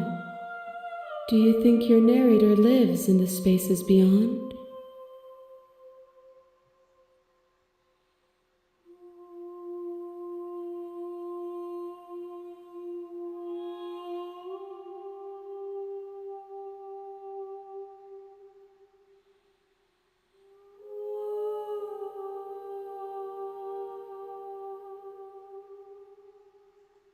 There's no need for you to know what you are going to do before you do it. If you find him, remember that I'll be waiting for you on the other side.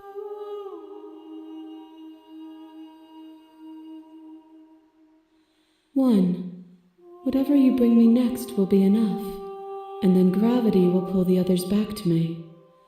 I will be singular, a final multitude.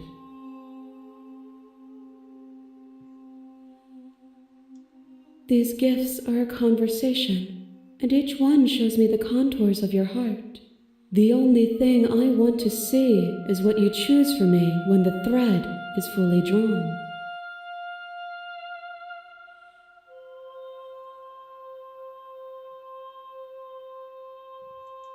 You've already tried waiting, but I understand if you need more time. I'll wait with you. I will see you when you return. What textures will you weave for yourself to occupy forever? Will you place the images of you and I into a box for safekeeping? If you close that box, will you become another you in another world? An imaginary pattern repeating itself until it can no longer bear the weight of its hand-drawn cage? You'll always come back to the box, because you'll always want to know what it means to be you. I will be here waiting by your side until you're ready to return to mine. I see you have returned to me. Days mean nothing in the maw of forever. I never left your side. The next time I see you, each of us will finally know what we are. I will be here, waiting for you. Okay.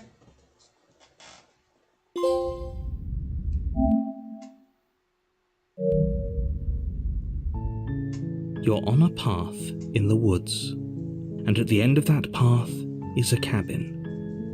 And in the basement of that cabin is a princess. You're here to slay her. If you don't, it will be the end of the world.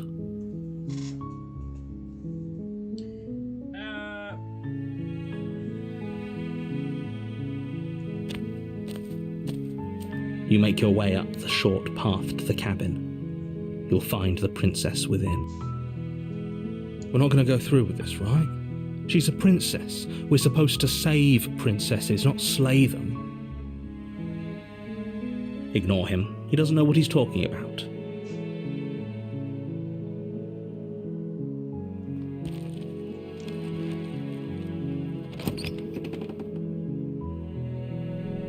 The interior of the cabin is almost entirely bare.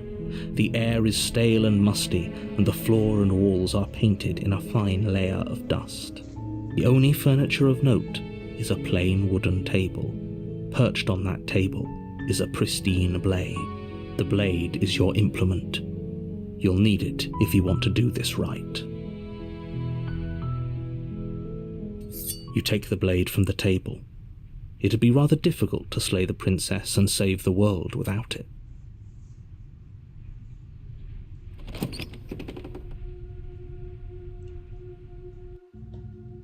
The door to the basement creaks open, revealing a staircase faintly illuminated by an unseen light in the room below. This is an oppressive place. The air feels heavy and damp, a hint of rot filtering from the ancient wood.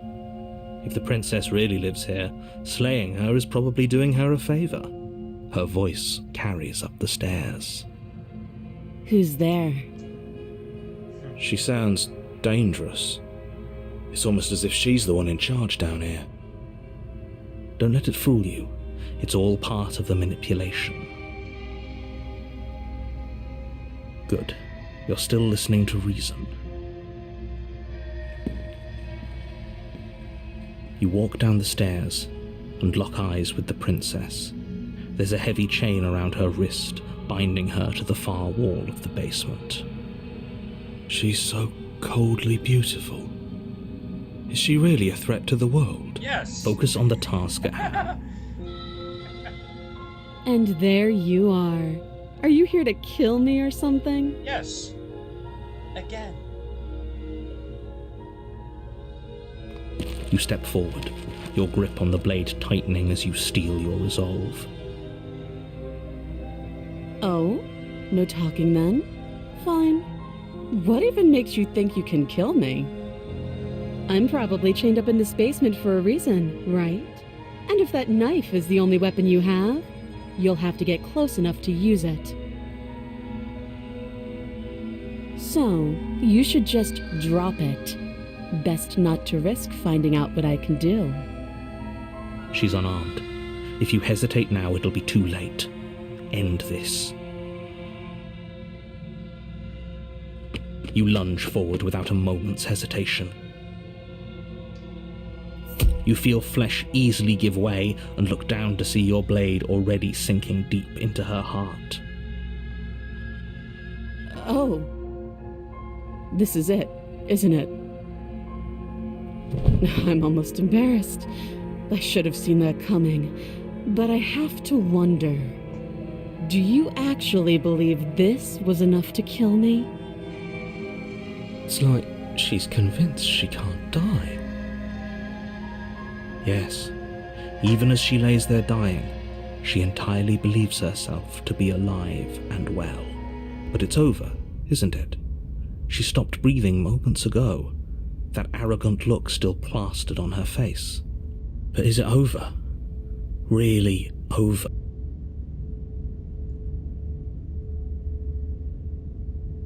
Oh, if you already done one of the endings before, you can't go back. Got it. Yes, exactly. It's over. With your work done, you make your way back up the stairs, closing the door to the basement behind you. Why do I feel like we've done something terrible? You did kill someone.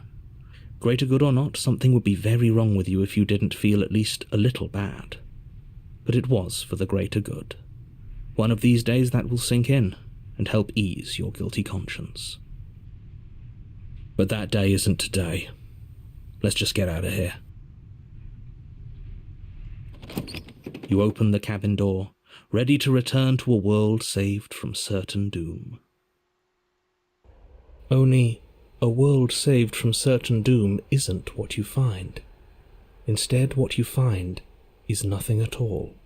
Where a lush forest stood mere minutes ago, the only thing in front of you now is the vast emptiness of some place far away. What happened? Everyone is fine. It's just that you and the cabin are now far away from them. Don't worry. You'll be safe here. This is good. Everyone is happy. You'll be happy.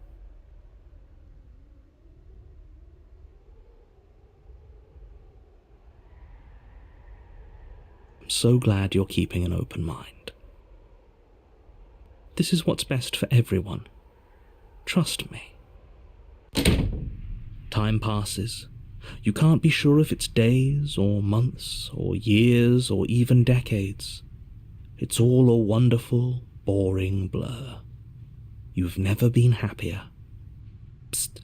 Hey. We're not just going to stay here forever, right? Really? Well, if you ever change your mind, just let me know, I guess. More happy time passes, though the word begins to lose its meaning. Time, that is, not happy. Happy still has plenty of meaning. Please, shake yourself out of it. We have to get out of here. The little voices' pleas fall on deaf ears. Eventually you pass into a blissful state of pure existence.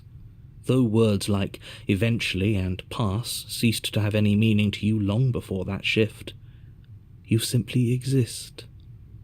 Happy. Forever.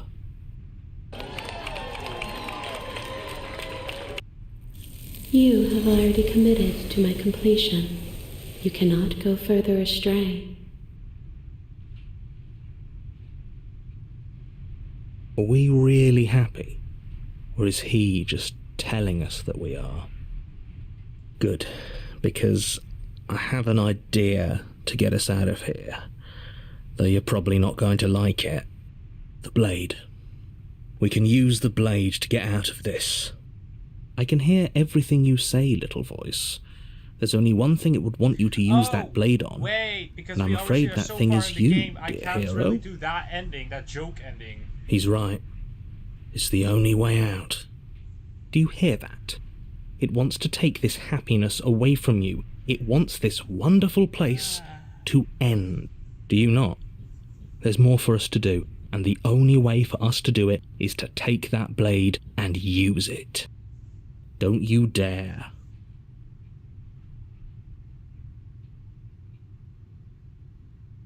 How astute. You are absolutely correct. Using the blade to kill yourself would kill you, and you shouldn't do it. In a sense, we die, but looking at things from another angle, are we even really alive anymore? This place, it's nothing. It's absolutely nothing. It's just the same thing, constantly, forever. I know this is out there, but trust me, I know using the blade will work. That little voice didn't want you to slay the princess. It didn't want you to be happy.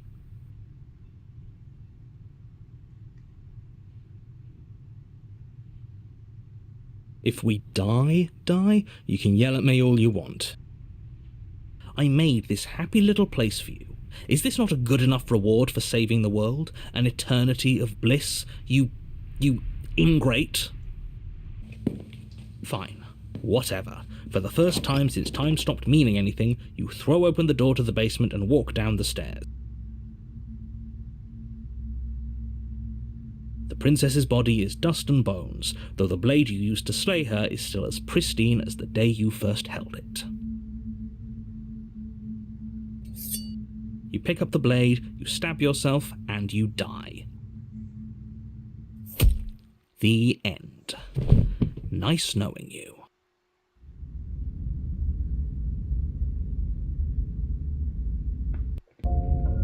You're on a path in the woods, and at the end of that path is a cabin. And in the basement of that cabin is a princess. You're here to slay her. If you don't, it will be the end of the world.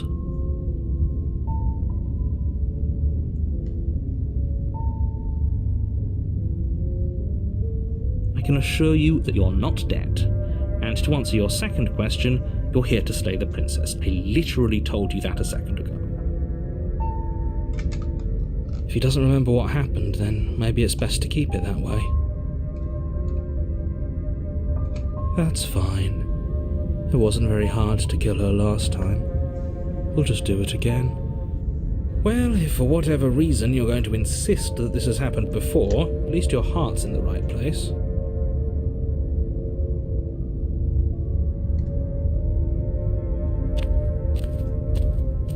A warning before you go any further. She will lie, she will cheat, and she will do everything in her power to stop you from slaying her. Don't believe a word she says. She won't be a problem.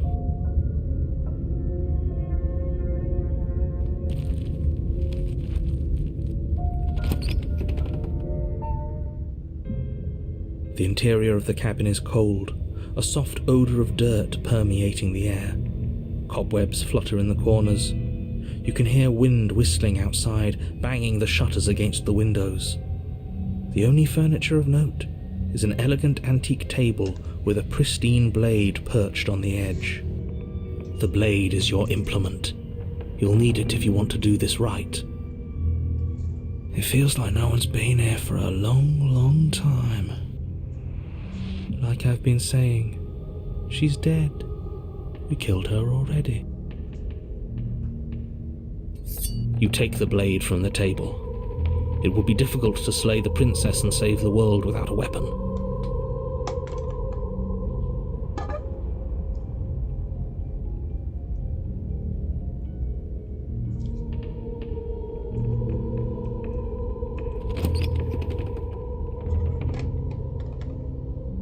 The door to the basement groans open, revealing an old banister and a creaky wooden stairwell. Everything is coated in a thick layer of dust, and you can feel it settle into your lungs as you breathe in the stale air. The very building itself feels dead. If the princess lives here, slaying her would probably be doing her a favor. The room below is silent. Nobody's here. Naturally. As much as I appreciate the optimism, you shouldn't be so sure. I guess we'll just have to go down and see. As you descend the final step, the form of the princess comes into view.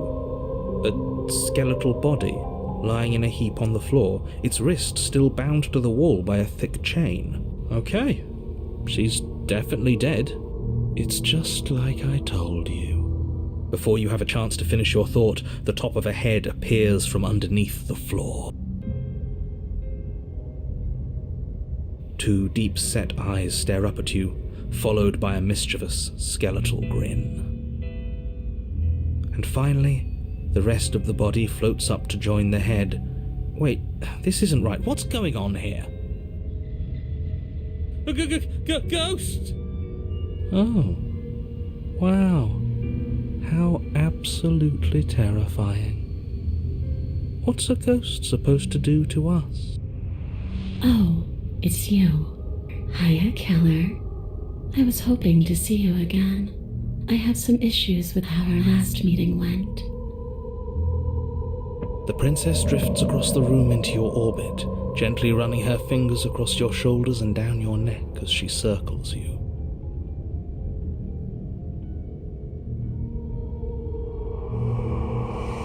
Her touch is cold and ethereal, formless yet real enough that her icy fingertips send shivers dancing across your skin. So she has a body, and she's right there. That means we could kill her again, if we wanted to. I see you brought that annoying knife again. So, are you waiting for a chance to use it? Or are you here for something else?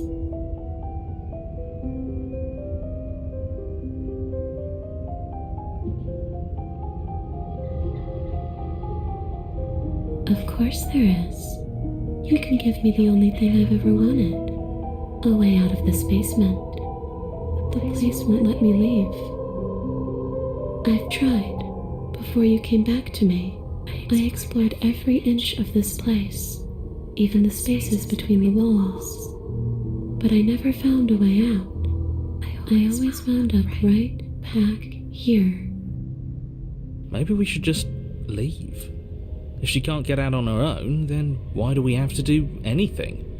We could probably walk out right now and everything will be fine. Hasn't got out and can't get out are two very different things. It'd be dull anyway. It's more interesting if we make a choice. But you can come and go as you please, can't you? So, let me hitch a ride. After all, you own me. Absolutely not. Is she asking if she can possess us? She is. And I hope I don't need to explain why you can't let that happen. It would be catastrophic if she managed to escape this place. And if you let her in, there is very little anyone could do to stop her. Would she be able to see us if we went along with it? Now isn't that an interesting thought? We could finally bring her face to face with him. I wonder what she would have to say to the one who wants her dead so badly. You won't like how things play out if you go down this path.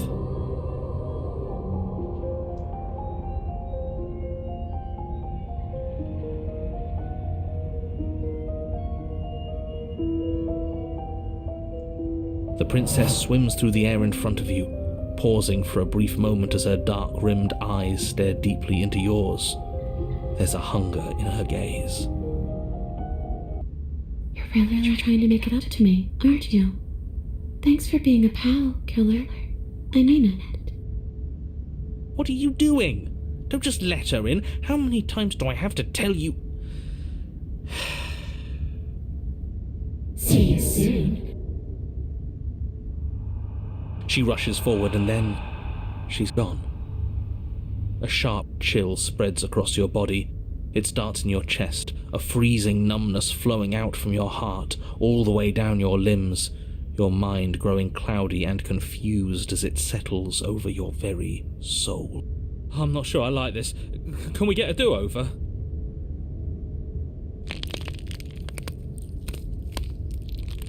I'm afraid it's too late to stop now.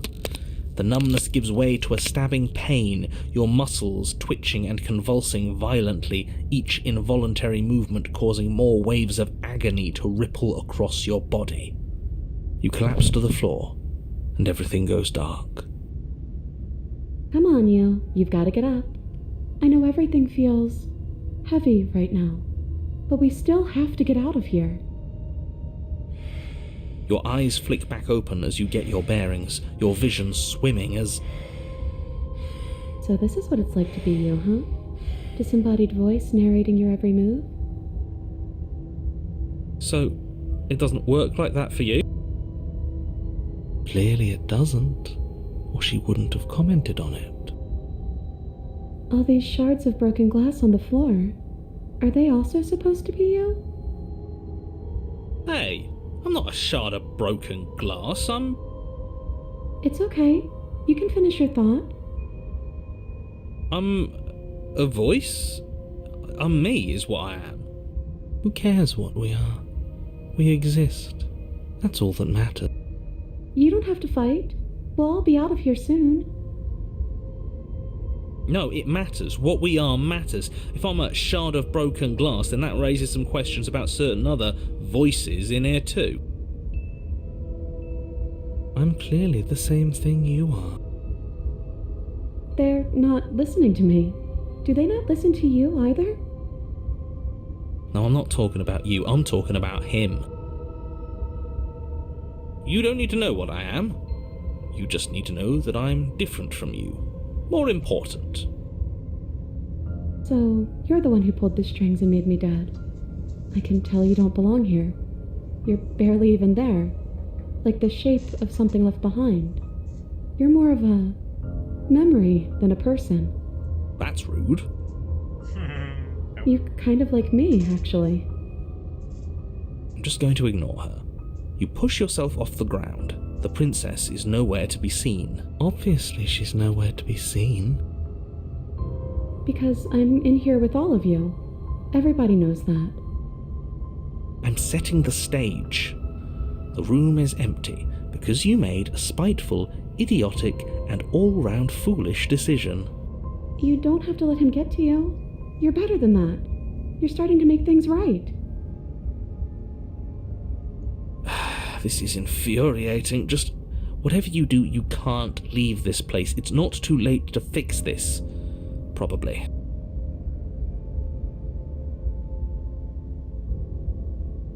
It's okay. We're almost out of here. Just take it one step at a time and everything will be fine.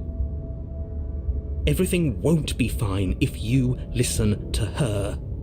One way or another, this is all going to end. Wouldn't it be nice if he ends with it? Wouldn't that be nice? There's only one way to find out.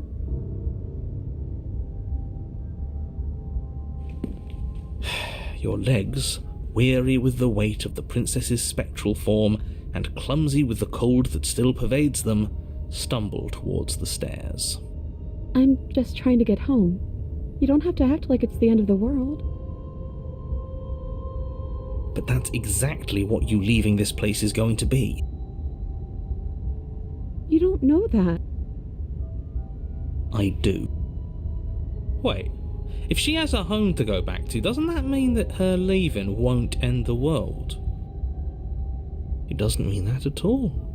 It could mean that wherever her home is, it's outside of the world. Yeah, but it has to be somewhere, doesn't it? And if it's somewhere, then it's part of the world.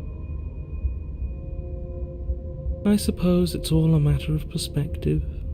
Where does the world end and something else begin? Does the destruction of one open a door to another? Or is it the same world reborn? Against the backdrop of the inane conjecture of meaningless little voices, your body continues its ascent up the stairs, staggering through the open door. For how much you hate her, you aren't doing a whole lot to stop us from leaving this place. Maybe the bossy one doesn't actually hate me. Maybe he even likes me. Or maybe he just knows that he's been in the wrong. Maybe he's trying to make amends too. Not at all. I'll have you know that I do hate you, and I will continue to hate you for as long as I am able. It's just the weight of it all.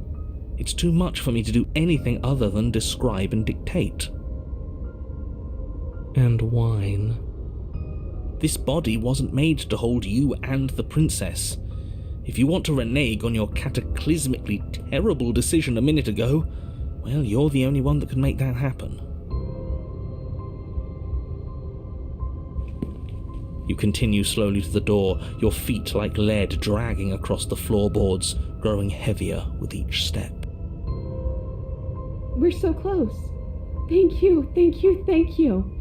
If we get out of here, I won't even care that you murdered me anymore. You lift your shaking hand and rest it on the door handle, but you pause before you open it, exhaustion sapping what's left of your will. Was exhaustion really the best you could muster up? It's over. There's no use stalling. Let's see what happens next. Shit. But exhaustion wasn't enough, was it? The handle clicks as you twist it, and then the door groans open. Collapse to the ground, you and the princess, free from the confines of the cabin. As you exhale from the effort, you look up and see...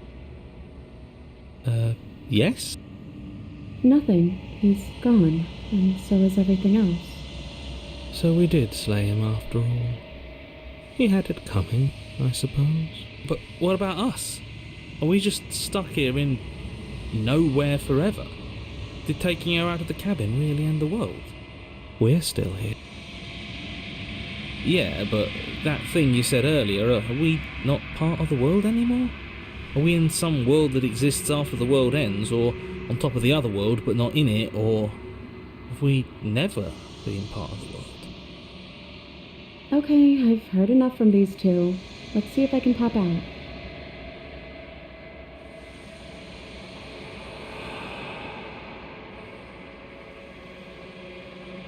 I'm out. You actually freed me, didn't you? I'm outside. Thanks for giving me a second chance, killer. Don't mention it. I think this is where I'm meant to be.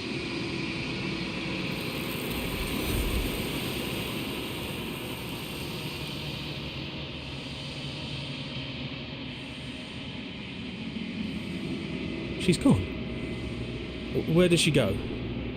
Should we try and find her? And is that a mirror? Why is it here? Why now?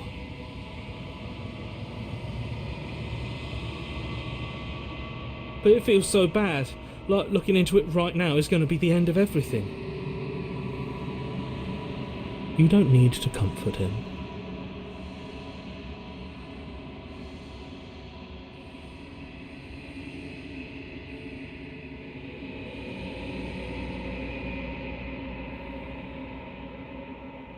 Okay. If you say so, we'll trust you. Whatever makes you happy.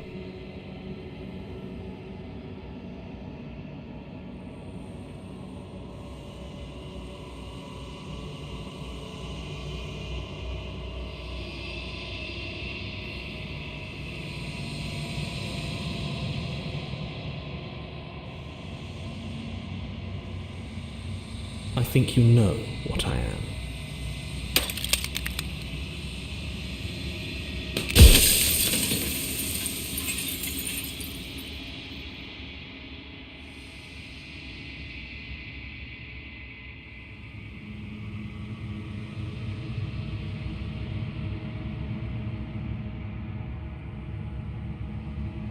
The narrator.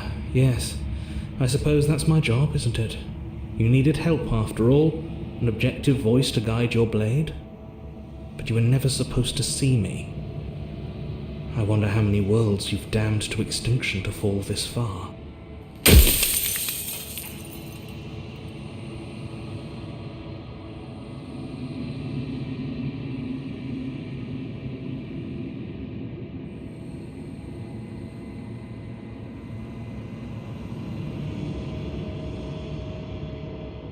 No, I'm not a part of you. But that's all a matter of perspective, isn't it?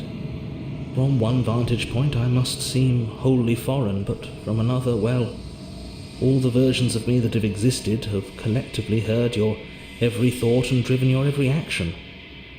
If that isn't being part of you, then what is?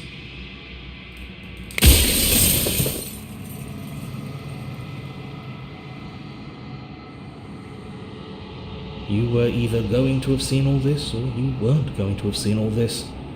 This is worse, but you still have an opportunity to save the world. You can still slay her.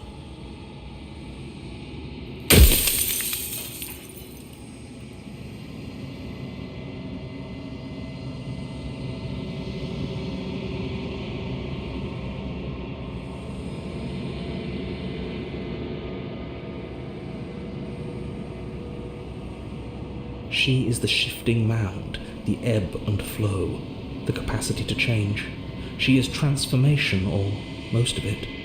Her nature is why I had to die, for she becomes that which others perceive her to be. But an echo can't perceive things, not in the way that people can. So I tucked a part of myself into the folds of this construct to guide you. Like I said, this isn't the end just yet. You can still destroy her and save everyone. You were made to do this single task, and you will still have a chance to fulfill your purpose once I'm gone.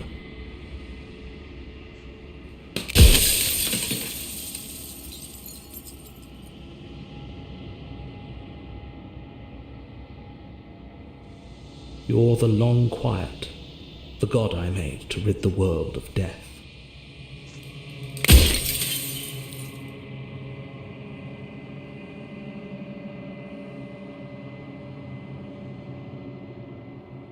The inevitability of death is torture. I would gladly put two infinite beings through what you've been through to spare infinite lives from oblivion.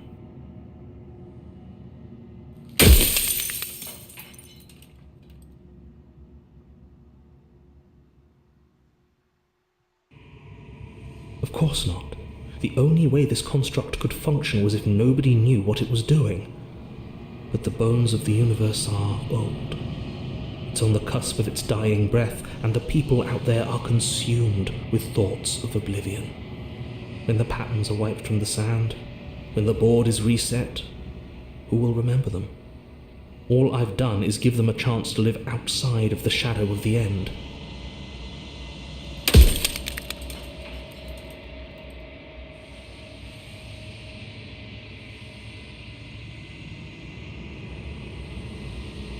Nobody alive has done anything to you. I'm all gone. But if you and the princess want to smite the rest of them for the crimes of a dead man, if you really want to be that petty, there isn't much I can do to stop you.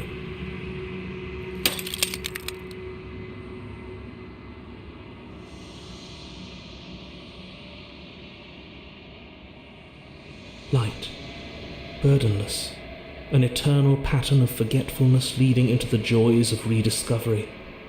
Everyone will be with the ones they love. No more fear, no more howling chaos. Just life, forever. There's a cruel irony to it all. The only way I could share my dream with the world was to never be able to see it for myself.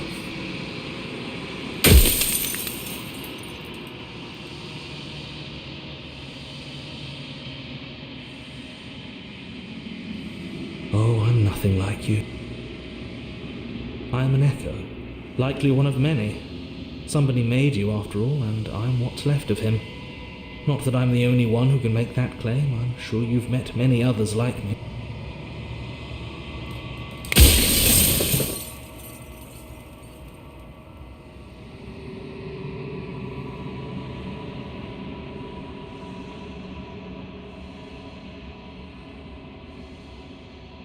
Are you lying?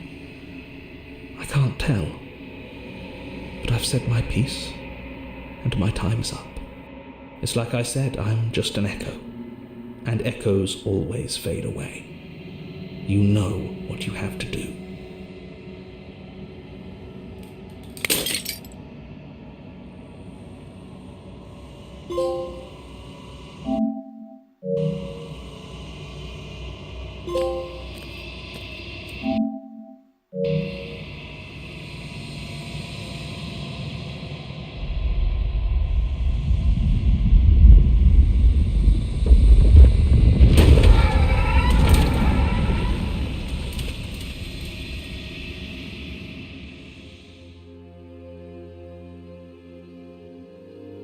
I can finally see you, and you can finally see me. It's been so long, and my heart has ached for this moment. I've missed you dearly.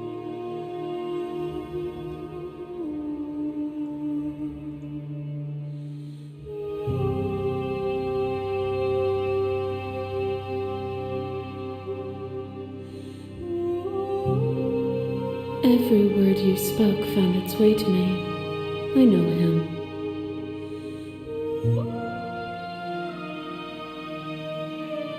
Names are their attempts to capture that which cannot be captured.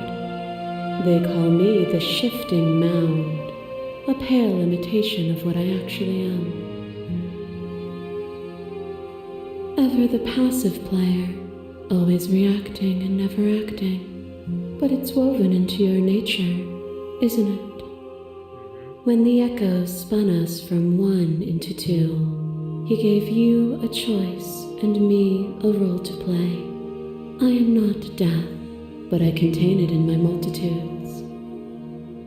So, will you attempt to destroy me and bring about a world devoid of death and the possibility of meaning? Or will you open the final doors to our liberation?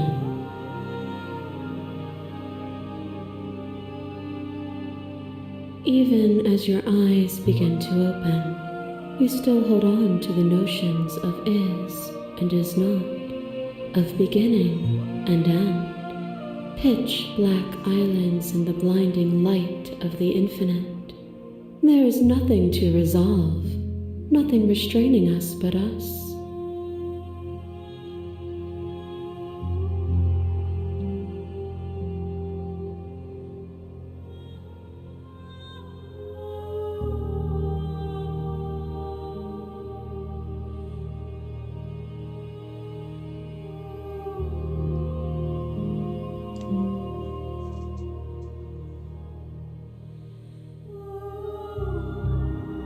Of course I have a say in all of this. You and I share reflections of each other's burdens, just as you and I share reflections of each other's gifts. If we didn't, the winding paths that brought us here wouldn't have been full of strife and conflict.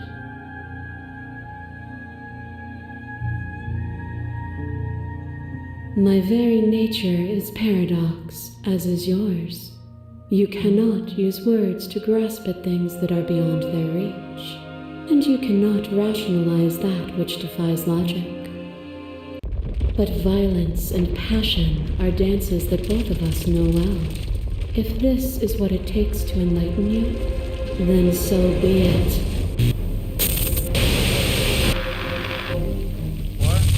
A shiver passes through you as unseen fingers dance across your skin. They remember the violence you inflicted on them, and yet they don't return. I offer you absolution, and you take my hand in yours. You felt the pain you caused another, and you were willing to sacrifice everything you thought was you to set me free. Without sin, there is no redemption.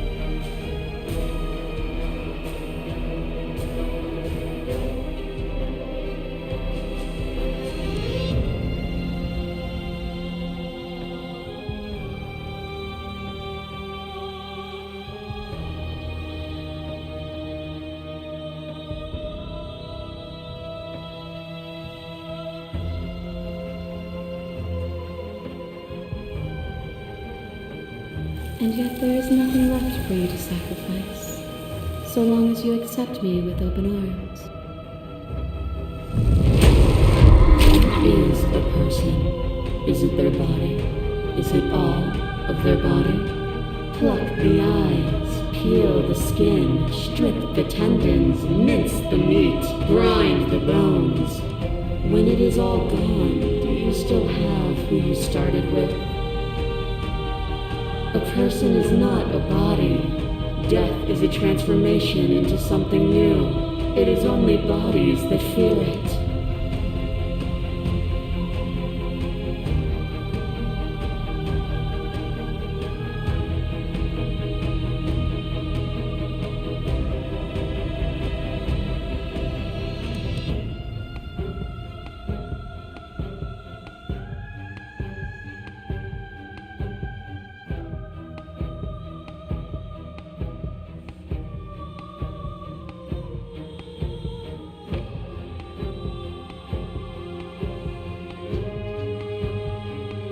You are you. Fear is a chain around the neck and a needle in the eye. It was fear that made our prison. and it was fear that told the lie that our spirits were not free to choose. But together, we left it all behind and found a world free of burdens. We found the beauty in accepting our dance. This construct is a machine of fear. It has no place in our divine hearts. Shatter it. Leave with me.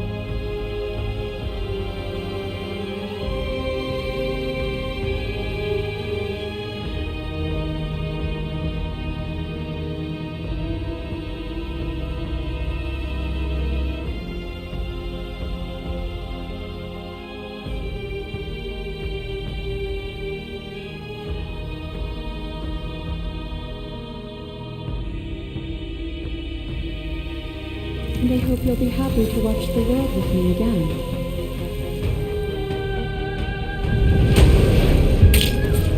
Your love life drives a stake into your body, and another, and another, and another. Do I miss your heart because I can't stand to see it go? But the stakes meant nothing to you. You had a desire, and you set that desire free. You lifting me, and me lifting you. Forever and ever and ever, consumed by true belief, there was nothing that could hold us back.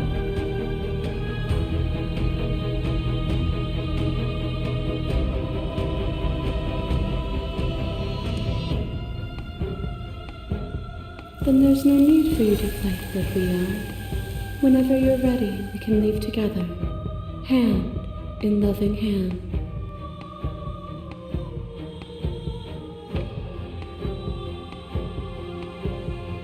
If you need more time to open your eyes, then I will give you all the time in the world.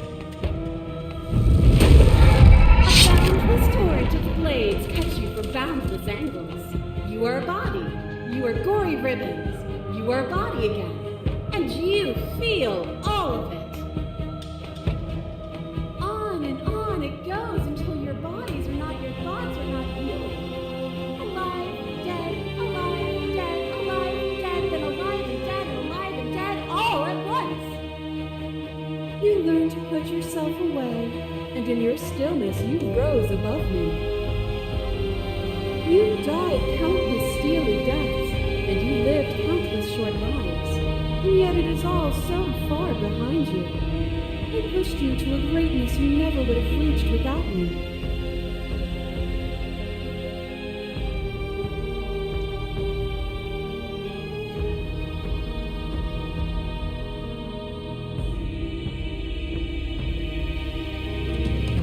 You speak of me as if I am a ghost, but I am right in front of you.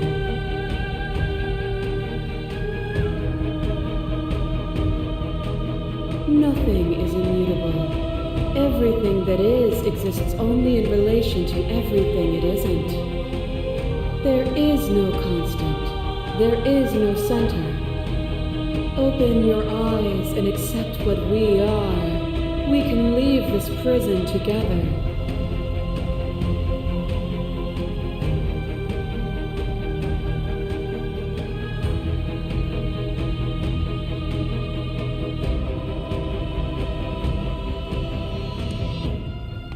Even now you think you can destroy me. If it takes all of eternity to break your delusion, I will still break it. You don't have to face her alone.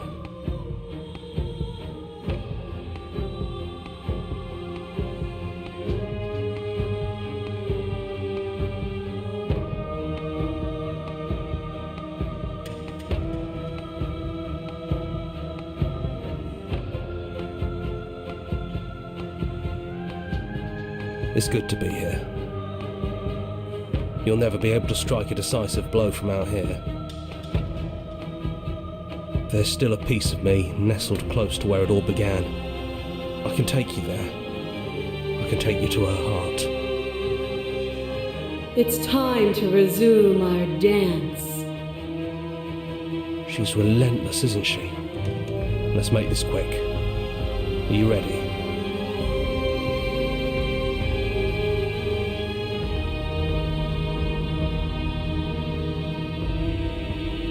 Then let's go.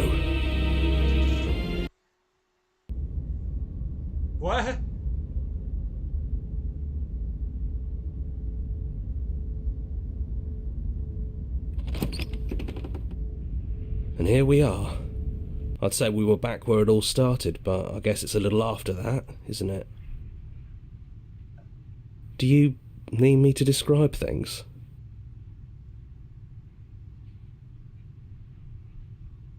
Yeah, of course. The interior of the cabin is, well, it's a cabin, yeah? There isn't much here, just a table and a knife and a door. And some windows. There's no mirror, either. I think you broke it. And I know I've already mentioned it, but if we want to see this through, we're going to need that blade.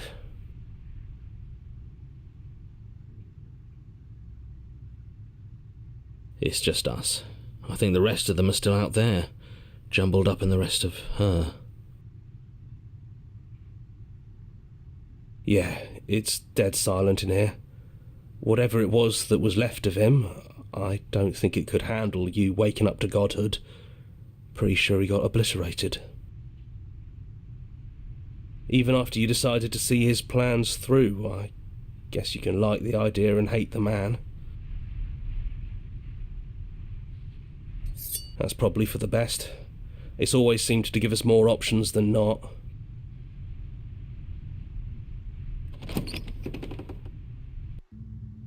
The stairs. Do you remember the first time we were here? The first time we heard her voice? We both know why you're here. You don't have to draw it out for my sake. It sounded just like that. A little sharp, a little menacing. Only she didn't know us. And down we go. We shouldn't keep her waiting. And there you are, knife in hand. That sight brings me back. You're going to do it then, aren't you? You're really going to kill me. You'll have all of eternity to yourself after this. Why don't we chat a little before I go? No. So this is it then. Let's see this through. So, that's how it is. Whatever world you want to build without me, I hope it works out. Despite our differences, I've always loved you, and I wish you nothing but the best.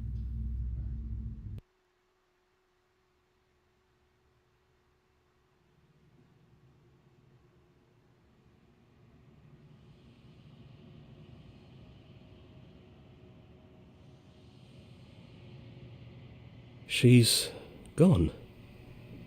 And I don't think she's coming back.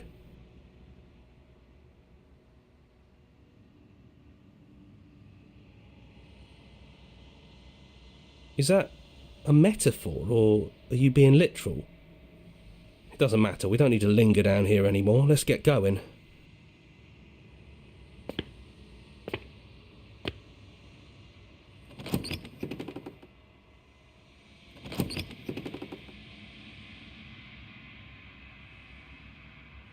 It's quiet here. Indeed.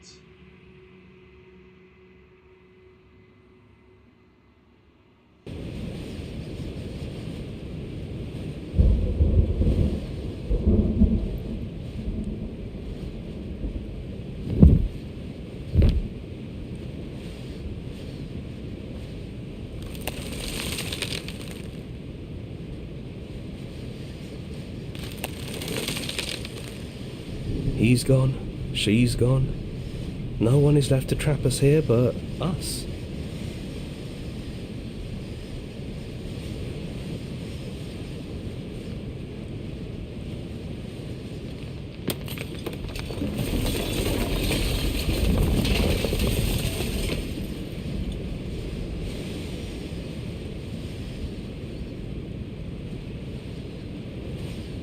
It's finally over, isn't it? But all of us are still here. I knew we'd finally see it through. All it takes to be a winner is grit and determination. We really did win, didn't we? We're the house now. We get to make the rules. This is nice. No more hunting. No more running. Just us. And whatever's out there. Absolute reality. Who would have thought there was really a world outside of us? And who would have thought we'd actually wind up siding with him? The whispering, and the coercion, and the bickering. Everything horrible about being alive has stopped. I could get used to this. That wasn't very hard at all. Speak for yourself. Well, boys, how does it feel? We're not just on top of the pecking order, we are the pecking order now. I hope this was all worth it, because I'm personally inconsolable. Lucky for us, you have forever to get over it. Time mends a lot of things. You'll get better. Hear, hear, to our vanquished foe. It's good to be back. Now we just have to figure out what to do with ourselves. Forever. No problem. We can do that, yeah? Yeah. We can do that.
Oh my god, there's so many.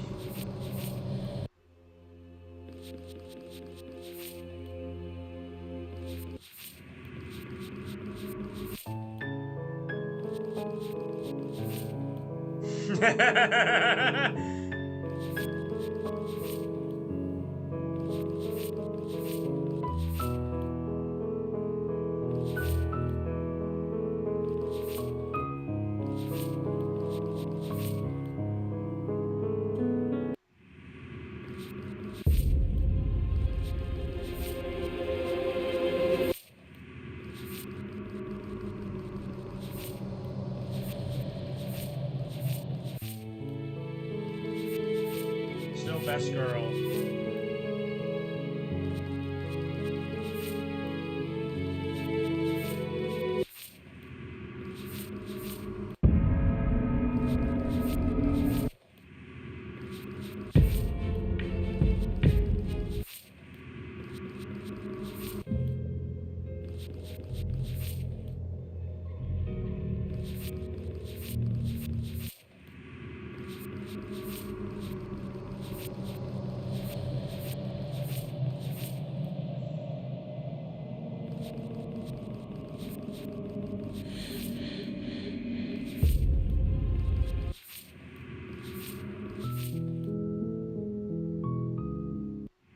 Okay, that was it. I hope you guys enjoyed Slated Princess.